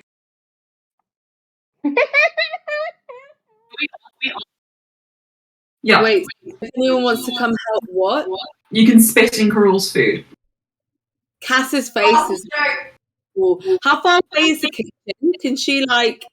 Oh, I know. Cass's. Wait, hang on. What spells do I have? Because Cass doesn't want to leave this party, but she also really wants to spit in Cruel's food. Kev could probably bring Ulster up to help you assemble. Once he's finished cooking the meat, he could assemble. You guys could assemble it up here. How far away is the kitchens from the garden? Does it need to be within 500 feet? Maybe. And let's say it's 499 feet away. I love Okay. that. Literally, like, as soon as you hear that message, you just see Cass like puff out of existence. She arrives in the kitchen. She goes, "Where's Cruel's food?" You're here. Also, You are needed. I'm needed. Slia would have told Kev, "Oh, he's in the kitchens." That way, we send Kev in the right direction. Before Cass Dimension Doors, actually, she will sort of ask if anyone also wants to spit in Cruel's food, because she can bring one person along. Not spit in his food. Okay, it's just she disappears. She goes and spits in his food. Okay. Right. As soon as you send that message, Brian, you see Cass appear in the kitchen, and she just. As soon as Cass disappears, you see Kev go and start running again. Also standing forlornly. Okay, to be fair, then if Kev was wanting to go, I think Cass would have heard the message, grabbed Kev, and just teleported to the kitchen. Also standing forlornly over a pile of beautiful fried chicken. He just looks at Cass and says, "I realised if we spit in his food, it could constitute harm." No, because my saliva doesn't harm anyone. I think Loran probably would have come down to the kitchens with you and just says, that is super unfair because he was allowed to possess you and that didn't constitute harm. By that account, I should be able to possess him. I'm sorry. I think spitting in someone's food does not constitute harm. How about I just got another close contact notification. I could possess him, and then No. How about we just give him the worst of the fast food? Brian, you accused me spitting. I did I'm not. sorry, Cass. I just don't want to break my mind. Loran leans over and says, right, there is nothing affronting about food that tastes mediocre. Nothing harmful about it. And So what if you get him the worst cuts and make it taste really gross? Okay, Cass sees which one it is, and she like bats it onto the floor, and it's like 5-second rule. Okay. And then she goes to pick it up, and then accidentally kicks it into a dusty corner, picks it up, and like dusts it down, and puts it back on. 5-second rule. 5-second rule. She's like, I didn't harm. No. Right. Oh, such an accident. He was not here to prove that it's not an accident. There you go. Also covers his eyes. Right. We are having a party, I know you all have heard, with Cruel, Jaral, and Valis. Most of this food is for Valis because Valis loves fast food and fried chicken. I'm sure Cruel eats the dust bunny one. Yes. Indeed. He picks like a tiny little plate and puts the dust bunny one there. That will be for him. He's going to have to sit in the corner. He's not allowed to mix and mingle. Loran's like, I think we could make a pinata of him and make him watch us beat it to death. We're not hurting him, we're just humiliating. Does that not constitute psychological harm? So does possession also. I know. I'm really not sure about the bounds of this contract. And I think if he can possess you, I can make a pinata and beat the shit out of him. Okay, why don't you make a pinata and Valis can have the first whack? Yes. Okay, you do that. We've got how long until the party? 2 hours? 2 hours. 2 hours. We need creepy paper. Sorry, continue. We need creepy paper. Creepy paper. Creepy paper. Okay, I can summon all of this from my various domains. Right. And you're a king. I'm sure you can get some cardboards and some felt tip pens. Yes, also turns to one of the servants. Can I have cardboard and some ink? Where are we going, by the way, Cass? Where is this other picnic? We're just Superior party. Having a cottage picnic. Oh my god, we're going right now. Okay, but my hamburgers. We'll assemble them up here, okay? I will magic all of the ingredients, and we will assemble it with the cottage hall picnic. Magical ingredients don't have the same nutritional value. I am not going to magic them. I'm going to magically carry them. Okay. Cass, after she's just bunnied the food, is like, I'm out of here now. Bye. And just again. Also waves a hand and covers all the food, except for the dust bunny one. He leaves that one out. Indeed. Let's go enjoy them then for the hour and a half we have without Cruel. Wonderful. So you guys all head back up to the fun picnic, the superior party, and you start assembling hamburgers, making signs. Loran Doing a pinata. is making a very, very well-crafted, bizarrely accurate pinata. The only thing that he's changing is that Cruel's feet are minute. They're so small. And it is so bizarre. You can't figure it out why. Sarahza kind of eventually wanders in with a sobbing Kev kind of in tow. Oh. I found him outside. I think he felt excluded. Why? You're welcome here, Kev. Kev would have been brought into the kitchen with Cass. Okay, cool. Then he would have come up. Sarah then would have come in eventually and said, I saw all the strange ingredients being brought up here and thought I would come and say hello. We're making food. Okay. Why is there a pinata of Karul on the floor? Because it's Valis's meet his dad party. Haha. Ha ha ha. We're all invited. Sarah sits down and he reaches for a glass and starts to do the cake thing with the glass. I think it's fun. Yeah, I love that. Yeah. He does it a bit too severely though, and when he bricks it up, it just kind of, the frosting kind of starts to flop out and goes, You're right, Sarah. frosting. I think I did this wrong. Well, I hope everyone is mentally prepared for the night ahead. Ah, if only. He did try to disintegrate you, didn't he? I had suppressed that memory. I'm sorry. Indeed. Anyway, so you guys enjoy yourselves a lovely, frankly brilliant, what's it? Well, the delivery got there super early today. A frankly brilliant cottagecore picnic.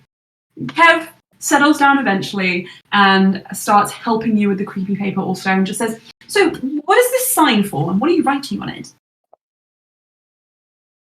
The sign? Yeah, What is the sign for? it's up to you. What am I writing a sign for? Cruel's birthday party. Oh, God. You asked for creepy paper. I'm assuming you're making something. I was just going to string it. Okay, yes, I'm writing a sign. It says... He's not written anything on it. He's just staring at it. I don't know what to call the party, Kev. I'm not very good at throwing parties. What kind of parties? I'm very... Well, Steve, I'm so glad you've relied on me for this because you've asked the right person. I'm very much good at throwing parties. Now tell me more. What is the theme of the day? Do you remember my mentor, Karul? No. Yes. That one. So he died. Indeed, he did. And Good riddance. Is this a celebration of his death? Is that why you have the piñata? Actually, we brought back a fragment of his soul through coercion, so that he could be with his husband and child again, and also give us information on the upcoming apocalyptic scenarios we will be engaging in. So this is his kind of, we still hate you, but we support your child party. One of his curls on his head just pings upwards, and Kev just says,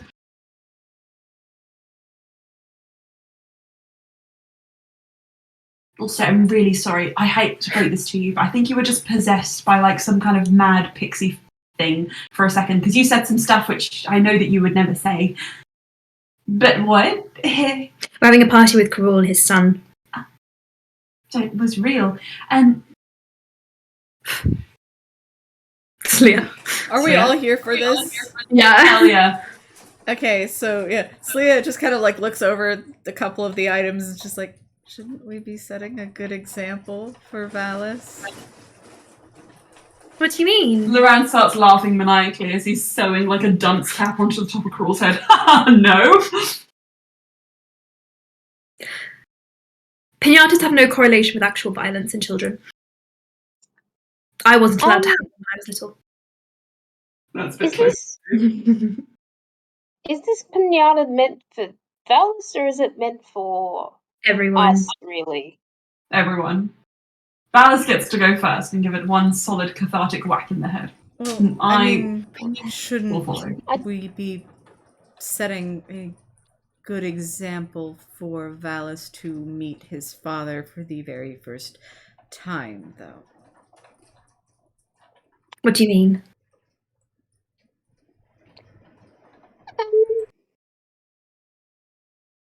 You mean you don't think we should have a violent piñata fight? Probably not in not front of- to encourage violence against Karul by anybody. Fine, I in have our an group. idea. I have an idea. Loran, string the piñata up now and we will all whack it. No, See, that's much more That's the amenable. point. No, that's the point. I want him to watch as I... No, I think we should do it here. No. I overrule this. I'm the king. You're not allowed to use that against me. I'm your husband. This is my palace. Fine, then I'll go somewhere else and I'll finish the piñata and then I'll... Piñata is finished. It's so I'm detailed. just- It's almost creepy. What if you feel Perhaps. better after doing it here? Then can we bring its mangled remains to the party? You can bring its head to the party. Mangled remains. Or That's it. just I want deliver him to it see the small feet. deliver it to Karul After the outside of Valis meeting him. I could leave it in his bed. Okay, that seems fine. Good. I think as long as it has I'm the not- dunce hat, because that softens it a bit. Why would I want to soften anything? I mean, it doesn't soften; it gives it a hard edge. Let's hit the piñata now. Also throws his barrier number 2 up to the ceiling to put a little spider thread coming down. Kev just goes, wait a moment. You are all insane. Please just listen to me. I need to speak with at least one of you and have you hear what I am about to say. What's wrong, Kev? Oh my god. Also taking the pinata and is affixing it to the spider thread. Go on. It is not, and will never be my place to overrule your decisions. Yes, I am a king. He sends the pinata up. But you brought... Why? Why would you do this? He terrorized you. Yes. He's a horrible man. Yes, and someone's trying to bring Tiamat back into the world, so that's slightly worse. Does Lucas know? Wait, Yes. what? Lucas knows. Tiamat? Yeah. What? It's kind of a long story, Kev, but honestly, this version of Cruel is less of a threat because this is the Cruel who just met me and who hadn't done all of the horrible stuff. It's the Cruel that was kind of just hanging out here for the first 5 years of my time with him. You stopped being my friend after he arrived. I didn't have any friends, Kev. Oh. You were my friend. You didn't speak to me, Kev. You kind of just looked through I windows. was always in your periphery. I was always in your position. Yeah, you didn't say hi. You just stared, and it was a bit scary. If you'd spoken to me, maybe things could have been different. But I'm so glad we're friends now. Oh my god! I'm the reason Cruel got his teeth in you! No, it's not actually. I think it's my father's fault. But he's apologised. And Loran technically sent him here, but that's not Loran's fault. And there's lots of people we could be bringing into this conversation, but in the end, it is Cruel's fault for his actions. I'm sorry, who sent him here?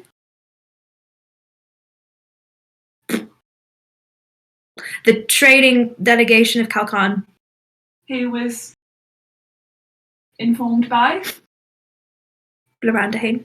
But he didn't actually know, so it doesn't matter. Loran looks kind of sad in the corner and was like, great, didn't realise we were making that public knowledge. I was kind of hoping that one could be just between us. Good. Hello, Kev. Please turn your ire upon me. And Kev just goes, Loran didn't do anything. It was all Cruel, and we are holding Cruel accountable for his bad behaviour. That's why we are hitting a pinata of him. I'll be right back.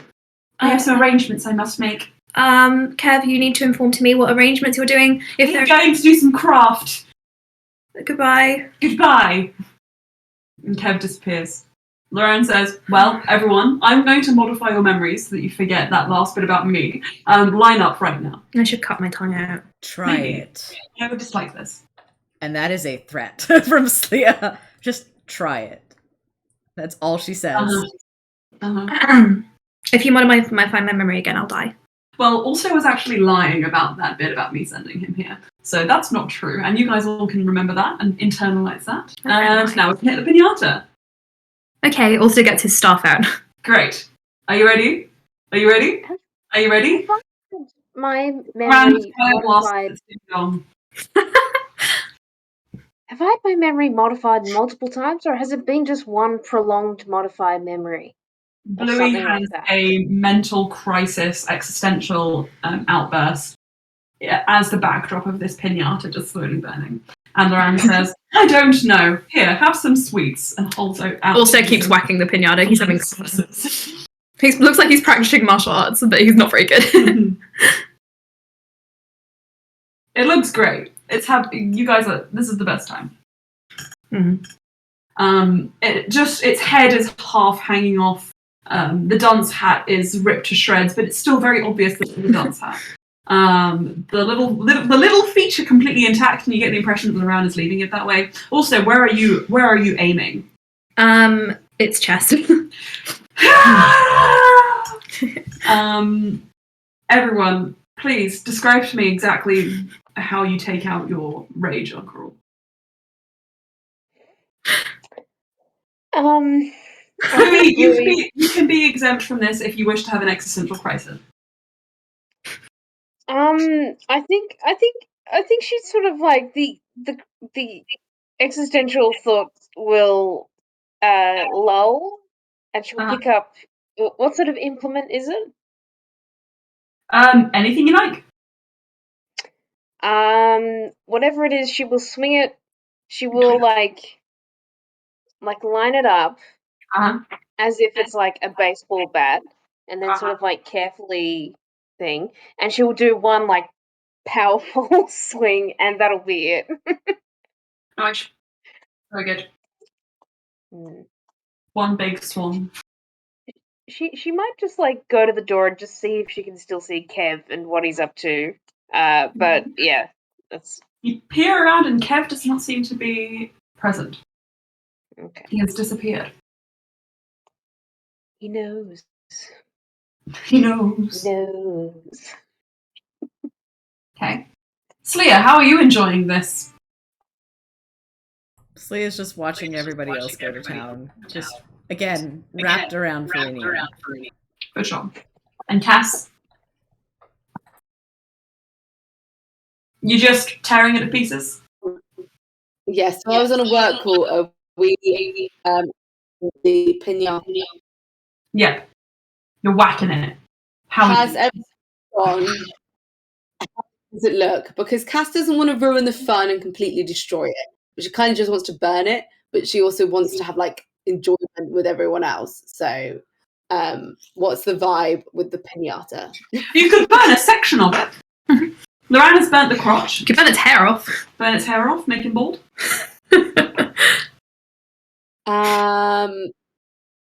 Potentially, yeah. I think Cass wants something a bit more cathartic. Feel like doing a spell doesn't sort of like release the same thing as like hitting it.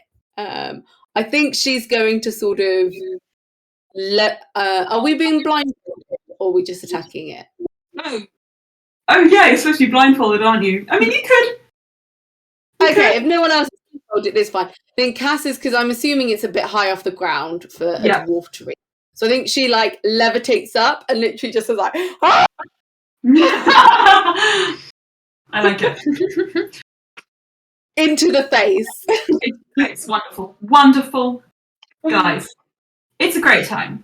You're having the time of your lives. And just as soon as it starts, you are left with a mangled, shriveled, tiny-footed, burnt at the crotch, mushed in the face, stabbed in the chest, remnant of a cruel pinata. And it's such fun. It's really good. Hell yeah. But as swiftly as your picnic started, it comes to an end as you realise it's almost 6 o'clock and you need to go and enjoy the little party which Crawl has set up for you. Now, just as you're all ready to... Not Crawl, Droll. Just as you're all ready to leave the room... oh god, Alien! I just saw the terrifying Pikachu behind you! Oh, it's so scary! I'm sorry. Oh my God. I didn't realize. It's like a hidden ghost. To say the Pikachu lives there like every week. Yeah, I've seen it every week, but it's only just started staring into my soul. It looks like Pretty sentient.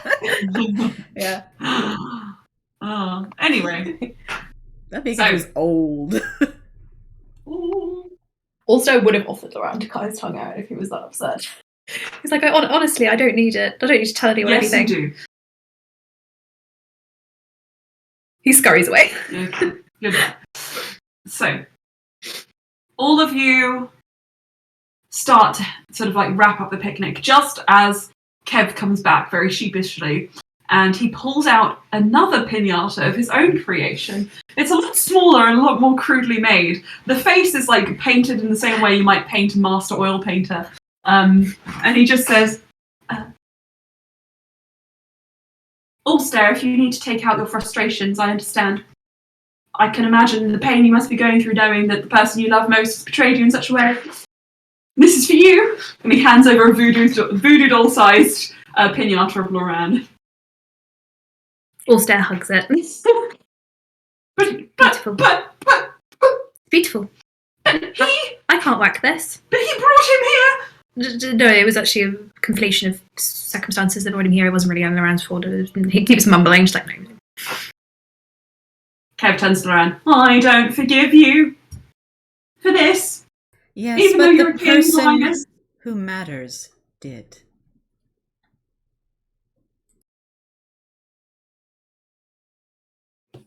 Goodbye! Kev runs away. Thank you for the doll, Kev. His frills are flouncing. His like tail is like stuck up in the air. He doesn't have a tail. Ulster seats the little Lorandel on his shoulder. I like it. It's like a parrot. Sorry, was that too much? Is it too much? What I said to That Kat. sounded No. We need to sounded discipline. like just the right thing.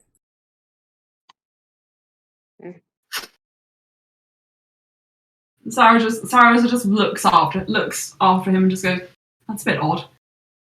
What? Just the fact that he went off to make a little randall and came back and brought it to you. A bit strange.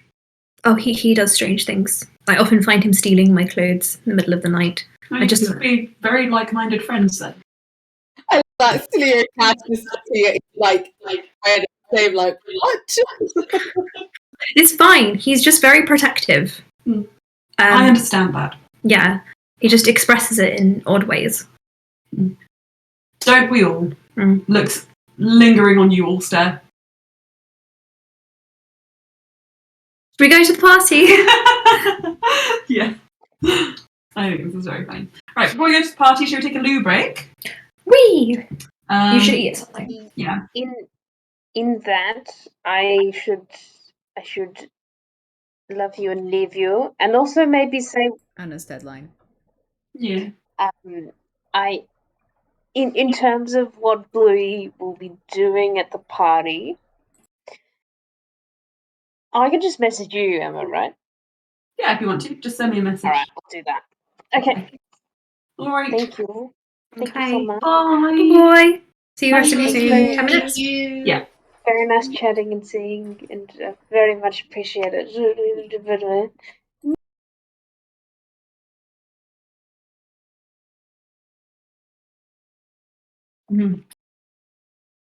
I had some miso soup with fried tofu. And Really gyoza. good. And I ate my gyoza already. Okay. So.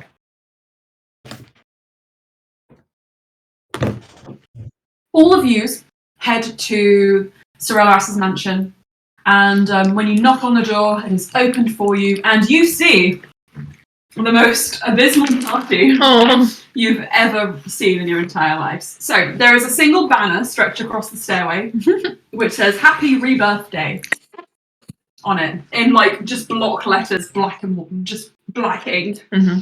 There are two streamers, kind of like going up and down either side of the table, and party hats just kind of assembled on all of the different seats you could possibly sit on here. Valus is in the corner. He is currently arm deep in a jar of peanut butter. And he's just kind of like licking it off his fingers. Also would have sent all the food up. Yeah. The fast food is arranged on a beautiful long table with a little circular table just like slightly aside to the corner for the single dust-bunnied chicken piece that is for Carol to eat. Cass, you're pleased to notice that. And when you arrive, you all take in this sight, and Jaral appears from the shadows like, "Is this okay? It's great, Jaral. I've never had a party. I don't even know what a birthday party really looks like." I mean, this looks wonderful. Yay. Good job. I'll have a cake brought in later. Right. For Valus. What flavour cake did you... I went for peanut butter. Oh, perfect. There you go. Yeah, that's why we that. said that as the appetizer. Yeah, great. You're right. Yes. So why don't we all sit down and put the hats on? Hats? Party hats. Oh, okay, cool. Cass is like... Jaral stares over at Cass and just like looks down at his feet and just sort of continues like passing hats around. When it comes to Cass, he just kind of very gingerly holds it out. Cass will take it. I feel like she's sort of like just going to go along with this, but I feel like now it was called for like a distinct stoniness. So I understand this might not be the nicest party you've ever been to. That's all I'm going to say. Great. So please sit down and I'll bring Carol in here. Valus, come over here. Oh, just started eating. Okay, everyone's having a good time. Mm-hmm. Yes. Now I thought music might be distracting, so I just thought I left everything silent. Is it normal for an event of this sort of? Yeah, okay. we can fill the space up with our wonderful conversation. But that doesn't sound quite right either. Is it? It's fine. Okay. Right, Valis comes over with a peanut butter jar. Hey guys, this looks great. Hey, Vanish. Hey, can I have some of the food now? Yeah. Yeah? Don't eat the one on the small table. Oh, It's dirty. okay. Can I lick it? No. Can I use it as like a frisbee? Yes. Okay, sick. He goes over. We give to like pass points to Coral. I have to give it to Cruel. But After you but Cruel is what? And he looks up at Droll, and Droll is like, Valis, yes. So today we've decided that you are going to meet Cruel again. And Valis is like, no, sick. And Droll's like, you have any feelings about that?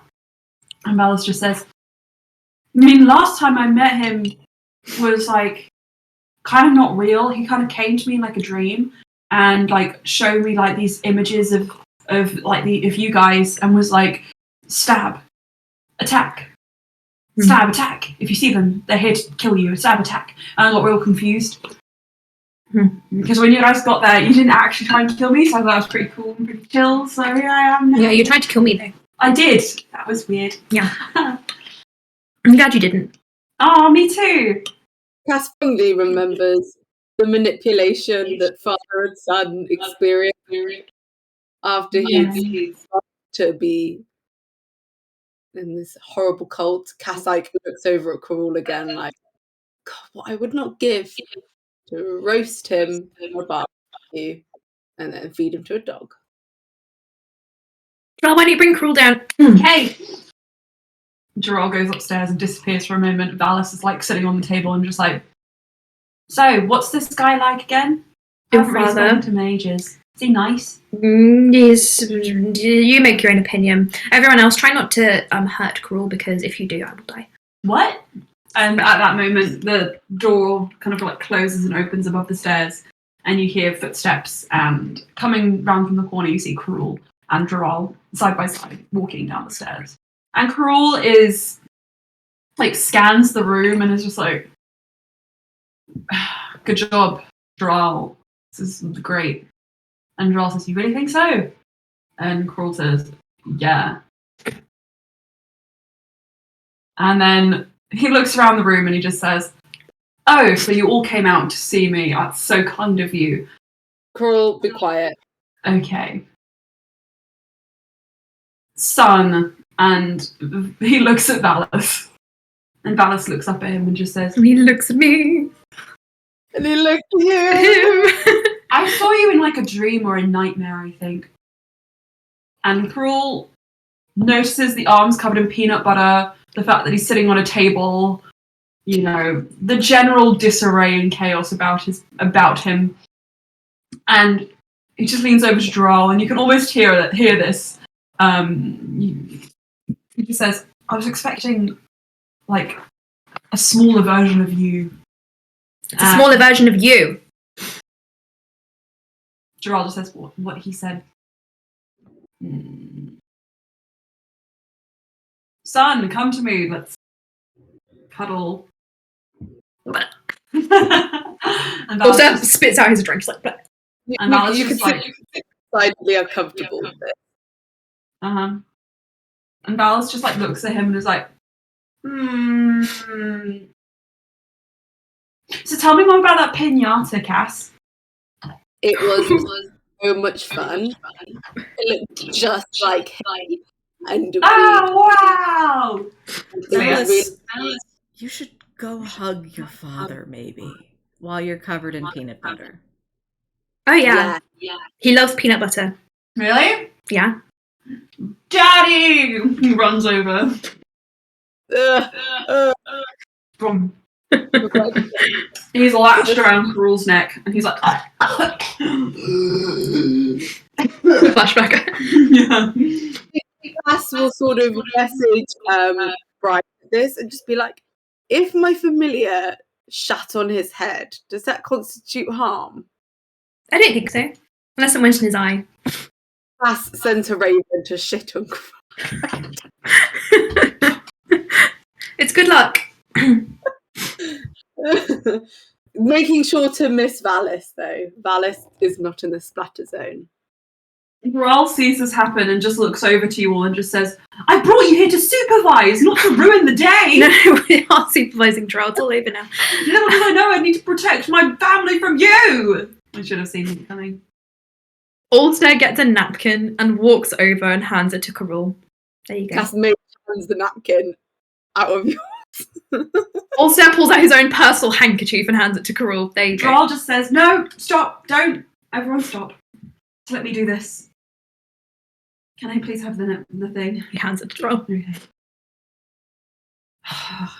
You did this to yourself, he says to Crawl as he starts wiping the people through. Come sit down. Crawl looks at the table set up and he just says, Yes. Yeah. Made it myself. No, I was more thinking, I think I know where my seat is, but... Made that too.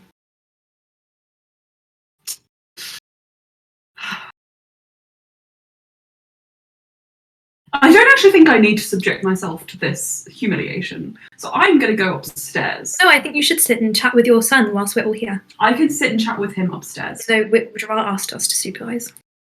Drow, do you regret that decision? Also looks at Drow. A little bit. Only a little bit, though, not a lot.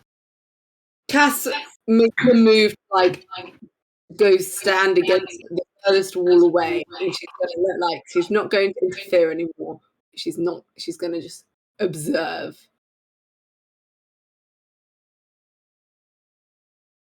Come sit. Guys, I'm going to say this boldly and bravely in front of all of you. Right, okay? I know what hazing looks like when I see it. I know what you're doing here. Let's just, please, not make this about your anger and instead make it about my family perhaps getting back together. Maybe, please. I'm begging you. I've never asked you for anything.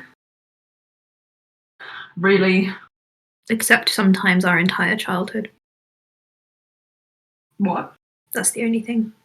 What I've asked for from you. What have you asked for, Cruel? This is Gerald speaking. Oh, I thought it was Cruel. I've never asked anything from you, and I would like it if, please, I could just have this. Fine. Slaya gets up and undoes chairs for 3 of them. Okay. On her side of the table, near. Cass will be like, that. Gerald's words, she'll just be like, throws her hands up in like whatever, and it's just like, I don't think she doesn't say it, but like, I don't think Cass can stay in the same room as Carol and be civil, and she knows that this is like a thing, so she's like, I think she just takes Freya's hand and it's just like, bad bitches. I think Cass just leaves.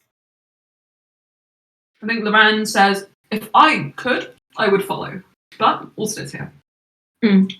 Also takes a seat at the table. Anybody else want to leave? At which point I think Bluey would also be like, I'm going to tap out, I think, as well, to make sure that Cass is okay. And Sarazo says,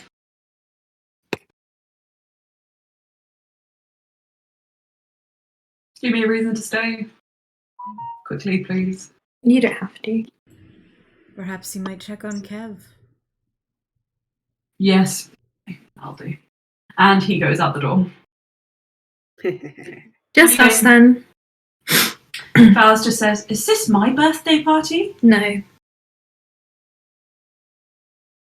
Your What birthday does will be much rebirth nicer. mean? Your birthday will be much nicer. Oh, what does rebirth mean?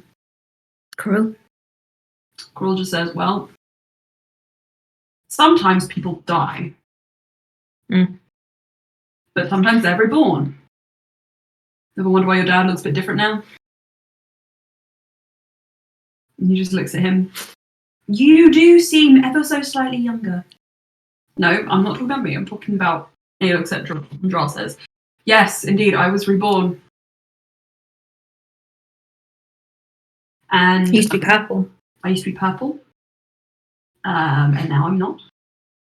And that's why it's a rebirthday party, because we're celebrating the fact that we're all here together as our own people.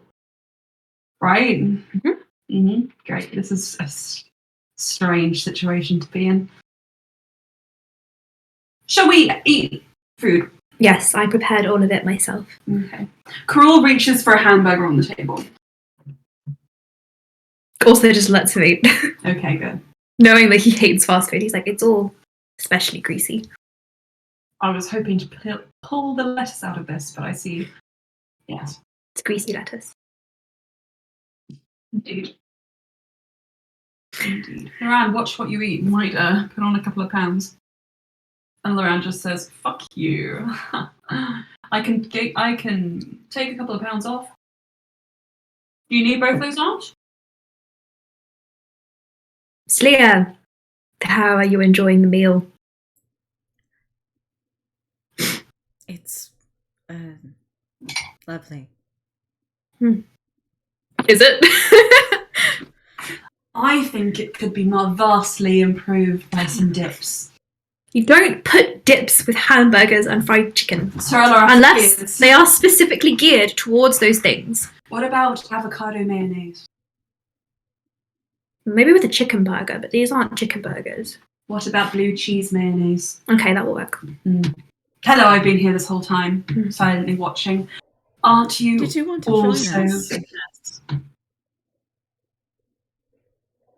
Your Any company food is not always prepared? most welcome. You can try my fried chicken, it's famous. All right, I will partake.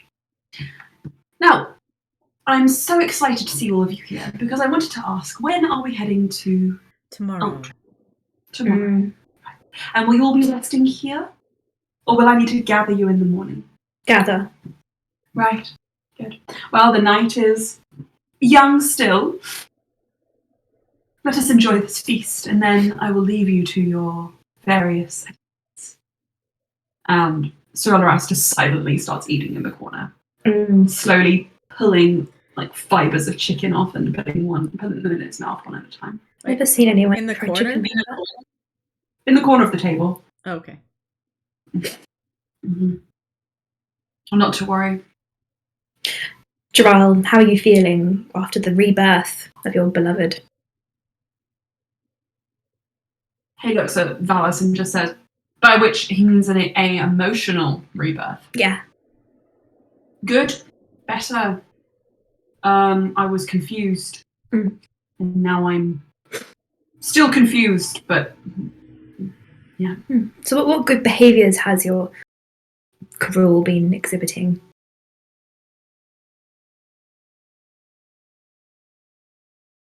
If he says something shitty, he sometimes takes it back.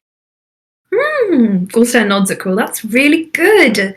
Only That's so good. sometimes. I knew you'd pick up on that. Coral just says, look, I sometimes don't realise I've said anything horrible until it's too late. And Loran just says, you and I are birds of a feather and I really hate it. If Cass was here. Ooh. But Loran stands up, I think I'm just going to go vomit. Man, food's not that bad. It's more the company. So, what are you planning for your after we save the entire world from the plan that you actually wanted to implement at one point?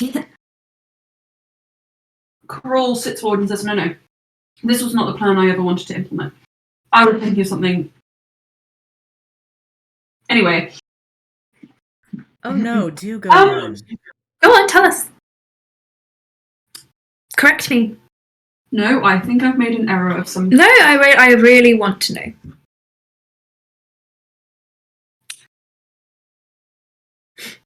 I was thinking more along the lines of releasing Elan as a demon and patron of destruction to flatten the earth, and then from there I would rebuild. And of course, I had lots of backup plans in case he was to be destroyed along the way, which you all thwarted. Yep.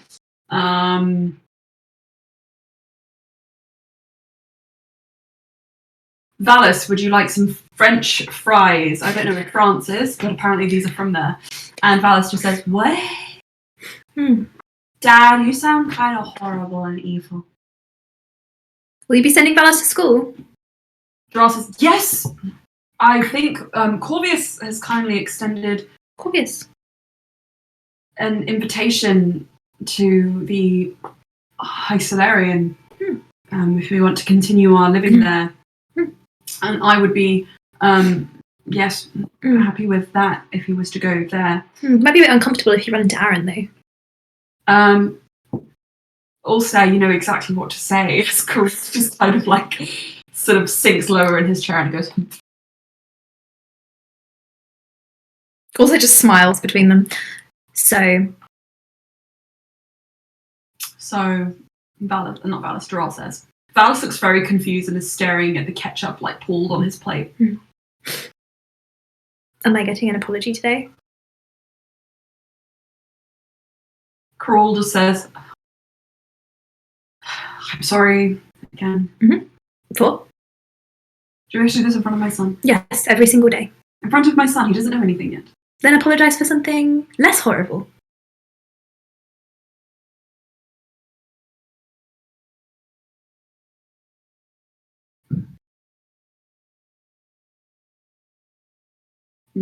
Drawing a blank. Come on. Okay, I am sorry for... I'm sorry for leaving you all to drown on the Harbinger after Loran burnt it down. But did you really think we were going to drown? Could have done. I think you should apologise for something purposeful. I apologise for Neff dying. No, I said you apologising to me. You can apologise to Neff another time. I am apologising for...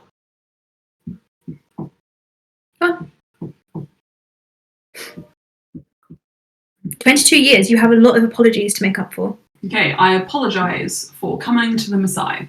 Yes, good. Why do you apologise for that?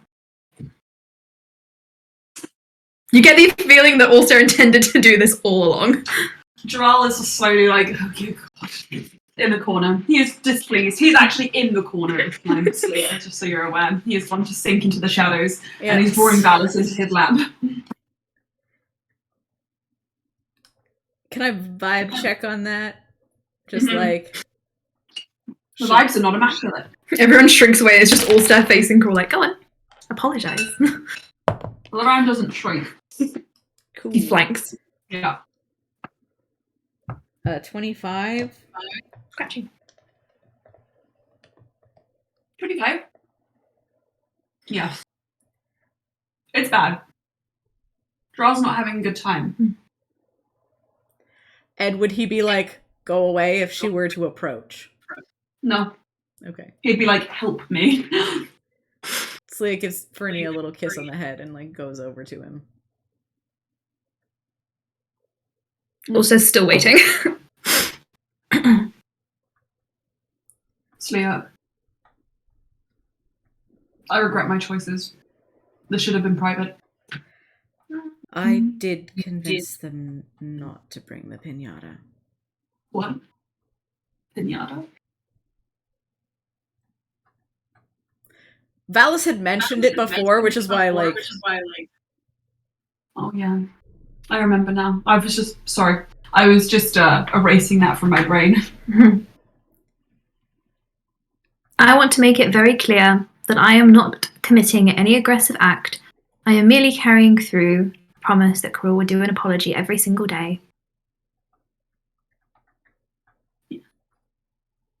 Okay, then. Right, let's do this. Valis, come here. Valis is just like, what? I'm going to tell you all of my horrible things that I've ever done. You don't have to do that. No, I'm doing it right now. You're doing it right now. Right. Valis, sit. Valis is like, no. And he stands on the table. Valis, why don't you come sit over here? Can Dad come? I'll let you play with Barry the second. Okay. He holds out the horrible spider. Great, that sounds horrible. I love it. He takes the spider, sits on Dural's lap, and Dural sits down on the table again. And Dural's like, ugh. And Cruel just says, right. Valis, are you ready? And Valis just says, for what? I'm going to tell you all the horrible things I've ever done. Okay? Right. First of all, when I was a child, I saw a dead bunny on the side of the road, and I didn't help it. I didn't bury it. I just stared at it until flies came to eat its eyes out. And I just watched that happen. I could have done something. I could have given it a proper burial. I didn't. Okay. Next. When I was a teenager, I accidentally sent my sister to a demi-plane. It was horrible. I regret that to this day. Right. My clan told me that I shouldn't fuck about with the Painite, and I did. And then I killed everyone. And Valis is like, what? I've seen death, that's okay. And I was like, oh no. Cruel, please stop. Stop. Everyone, I think this was a mistake. And I think that We didn't get to good stuff yet, though. there's nobody going to stop this. I'm sorry, Joral. How old are all of you again? 19. Yeah. It shows. I have 2 children and I have a kingdom, so I'm quite mature. Too much too young. I'm going to leave. Who said that? Joral. Joral, we're still having a party. It's No, fine. the party's over. No, I'm it's- going to take down my sign. Joral, we can still have a party. This was a mistake. No, it wasn't. Yes, it was, Ulster. Please, stop saying that it wasn't. I'm upset. Why? Because this is not what we said this was going to be. This was supposed to be about introducing Karul and Valis. This wasn't supposed to be about anger. How do you want Valis to see Cruel? He's a child. Mm-hmm. He shouldn't be exposed to this kind of hostility yet. It's not hostility, it's just taking responsibility. And I will ensure that Karul takes responsibility of everything that he's done. But did you think about how Valis might feel if you throw this all on him at once, immediately? That's why I only asked for one apology.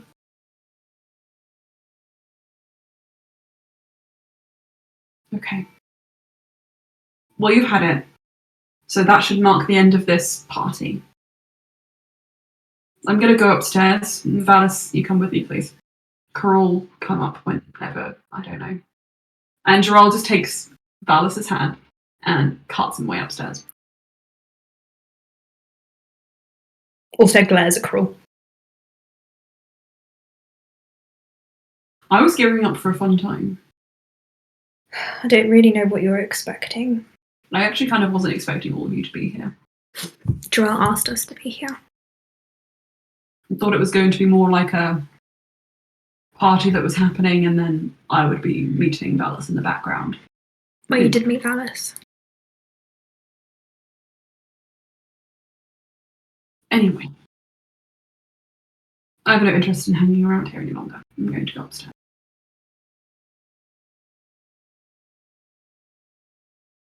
I'm sorry I ruined your evening.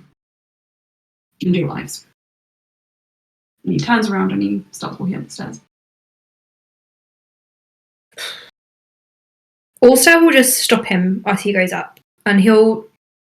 I'm guessing Loran's going to follow him, right? Yeah. Yeah, he's going to go to stand in front of Cruel.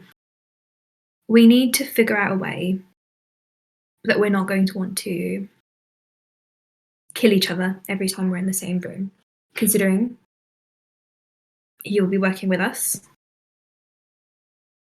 into the future. See, we just don't bring personal matters into this.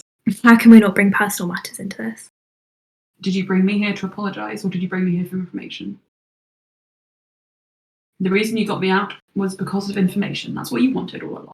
That's what You I always didn't wanted. come to me for an apology. I've figured that out afterwards. You set the tone, Ulster.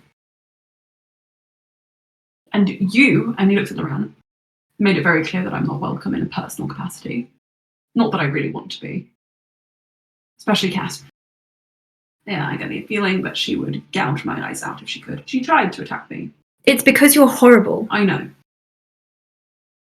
You don't make any effort with anyone, despite the fact that you ruined the lives of most of the people here, including Joral's, including Valis's. So it's very hard not to be hostile to you. Also, I know I'm not there, but I think You can probably hear this if you want to. he possessed Brian. Yeah. Just hi. Sorry. And Cass. And considering all the things you've done to me, I think it's fair enough that I'm asking for an apology. I didn't ask you to lay out all of your dirty laundry, but after your death, I saw you every single day to the point where it was hurting me. And ever since I've heard you apologize, I haven't seen those things again. So it makes it better. I know you're not your original self, but you're close as it gets.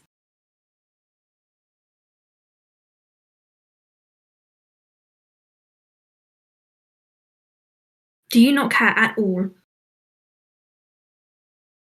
About what? Anything? I do. Then show it. I've been locked in a room for the last 3 days. I haven't really had the chance. What do you think it's going to look like if you all come in here, equally hostile to me as I am to you, after, I don't know what the pinata thing was, but I can guess. Look, I get it. I'm a part of something that terrorized you.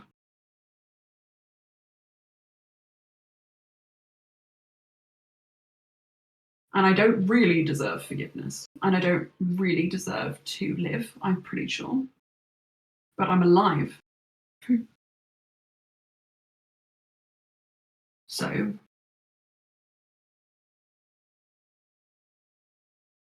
if you don't give me a chance to try and figure things out, then I'm never going to. And I have a feeling that rather than me being upset, it's actually Gerald who's probably most upset after all this. The way he spoke about it, it wasn't supposed to be about you letting your anger out. But I think you kind of made it about yourselves.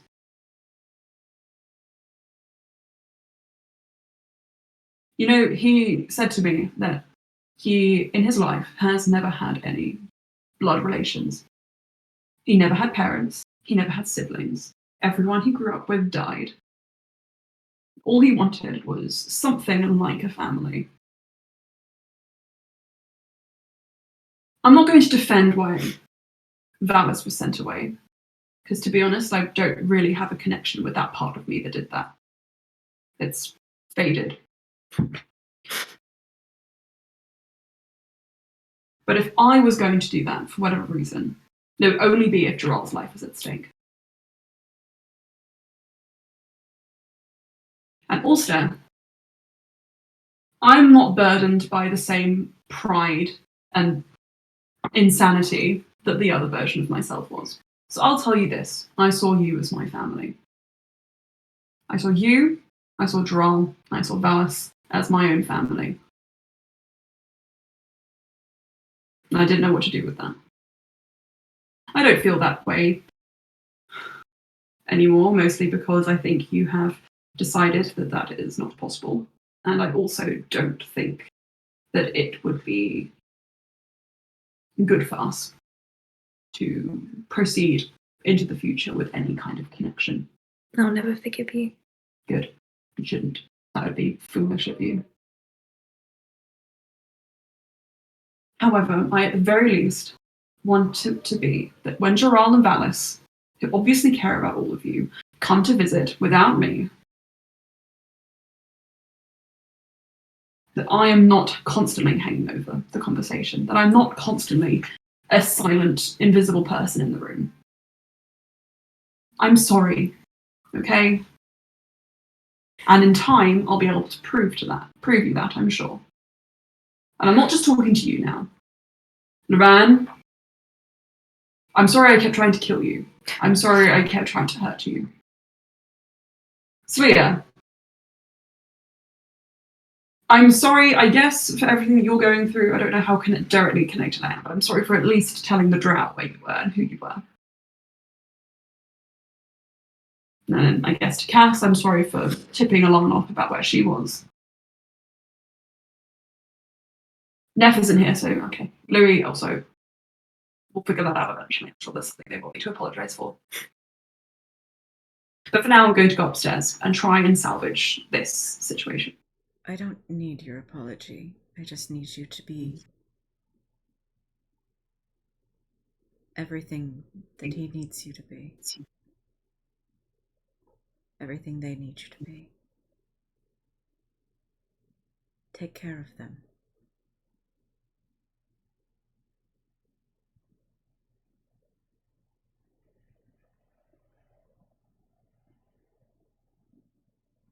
I love 2 people in the world.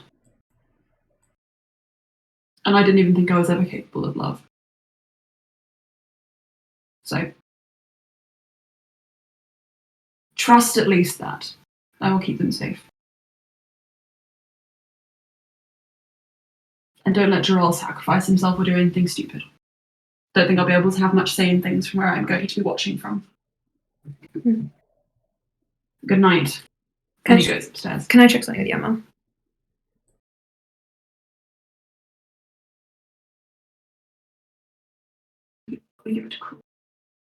Ulster will just quickly run up and knock on Dral's door, and he's untangling the locket from his neck.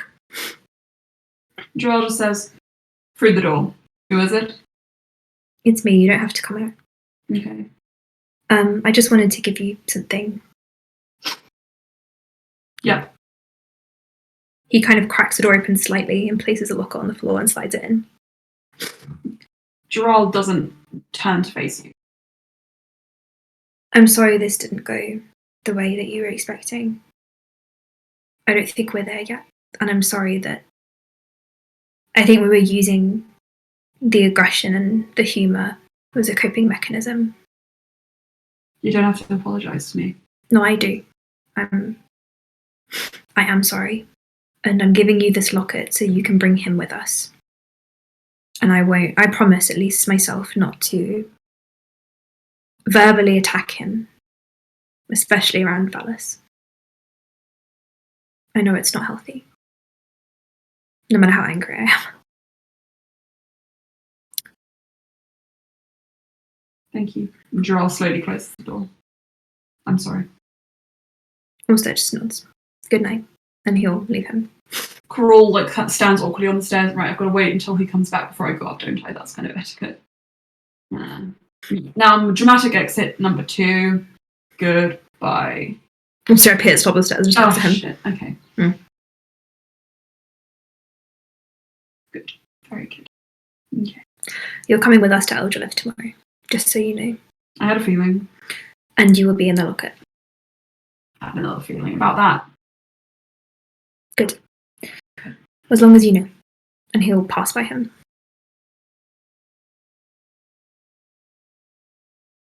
And he'll head up.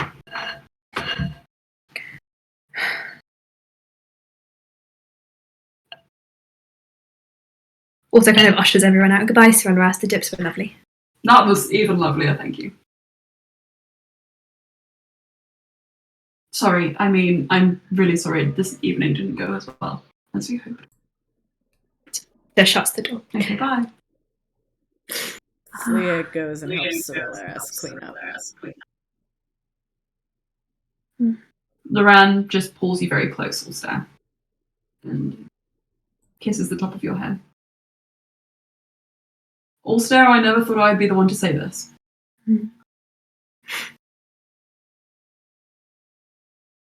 I think we need to leave them be. I know. I have always felt that a forced apology means nothing. I want him to mean it one day. I think he meant it then. Yeah, it was just... Not when we were sitting at the table, but at the end. But that's not the best way to get there.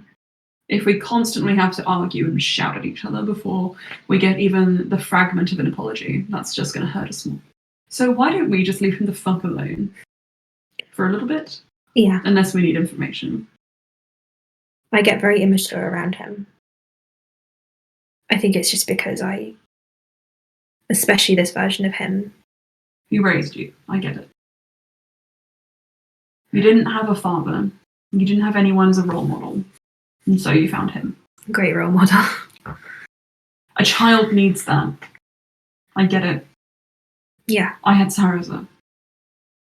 that is a great role model. How'd you turn out this way? I'm joking. He pats Lauren's chest. You can read all about that in my autobiography that I'm publishing later this year. How about we all go to sleep? Yeah, Sound like a plan? it's the last night. Cass, are you hiding out here somewhere? I don't think Cass would have stayed within his vicinity because Okay. she was sitting in his Coral's like presence. So I don't think she would have stop if she had heard anything that annoyed her. She would react to it, and then she might not have left. So Sure. she's probably to the garden, where there's probably some stuff still around, and she's just with Freya. I think you and Freya can either do what you did the other night and sleep underneath the trees in the garden again, or head back to all stairs quarters. But if you do go up to the garden, the roses are still singing and provide you moments of relief. You can resume reading from your salacious book, eating cake, and just like that, the night passes very fast.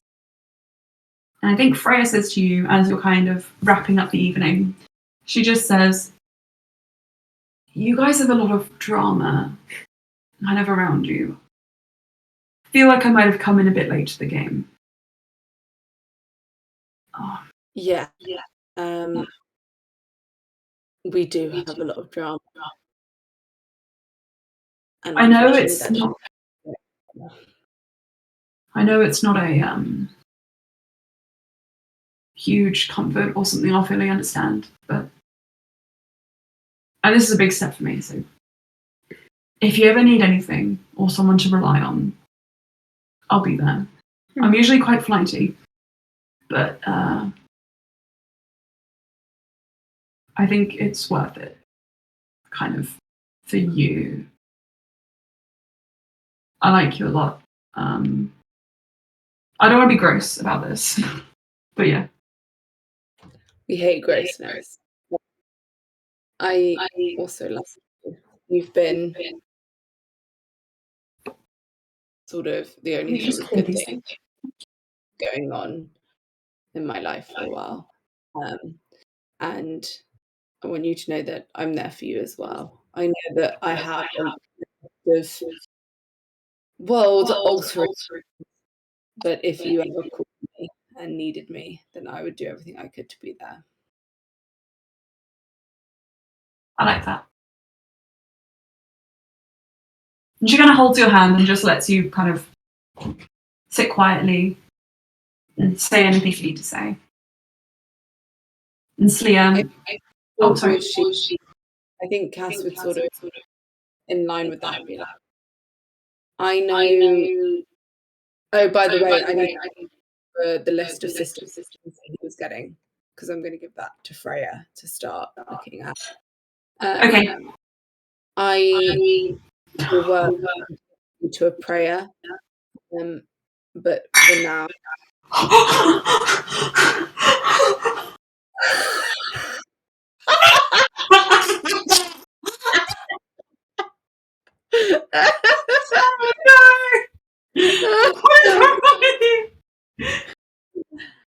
Oh, Baz went full Cuphead and it got on camera. Oh no. Wait, he might do it again. Stop. He was shoving his face in the miso soup cup and went like, oh. I'll take those.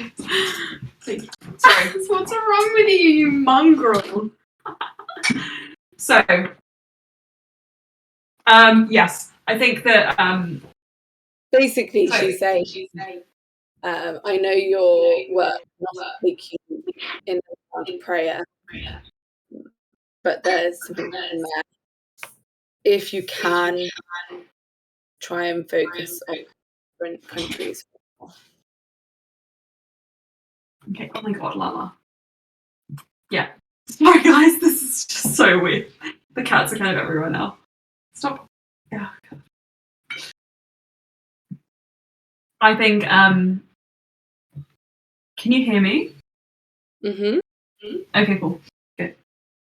So, Freya nods and says, of course. And, sorry, I think I'm just going to have to wrap that conversation because this is too chaotic. Okay, oh god, I've got to wrap up the game because we were expecting people and they've arrived early. But that sounds perfect. And I will see you guys next week. Bye, guys. Next week. Bye. Thank you. Love you. Bye. Love you all. Sorry. Bye.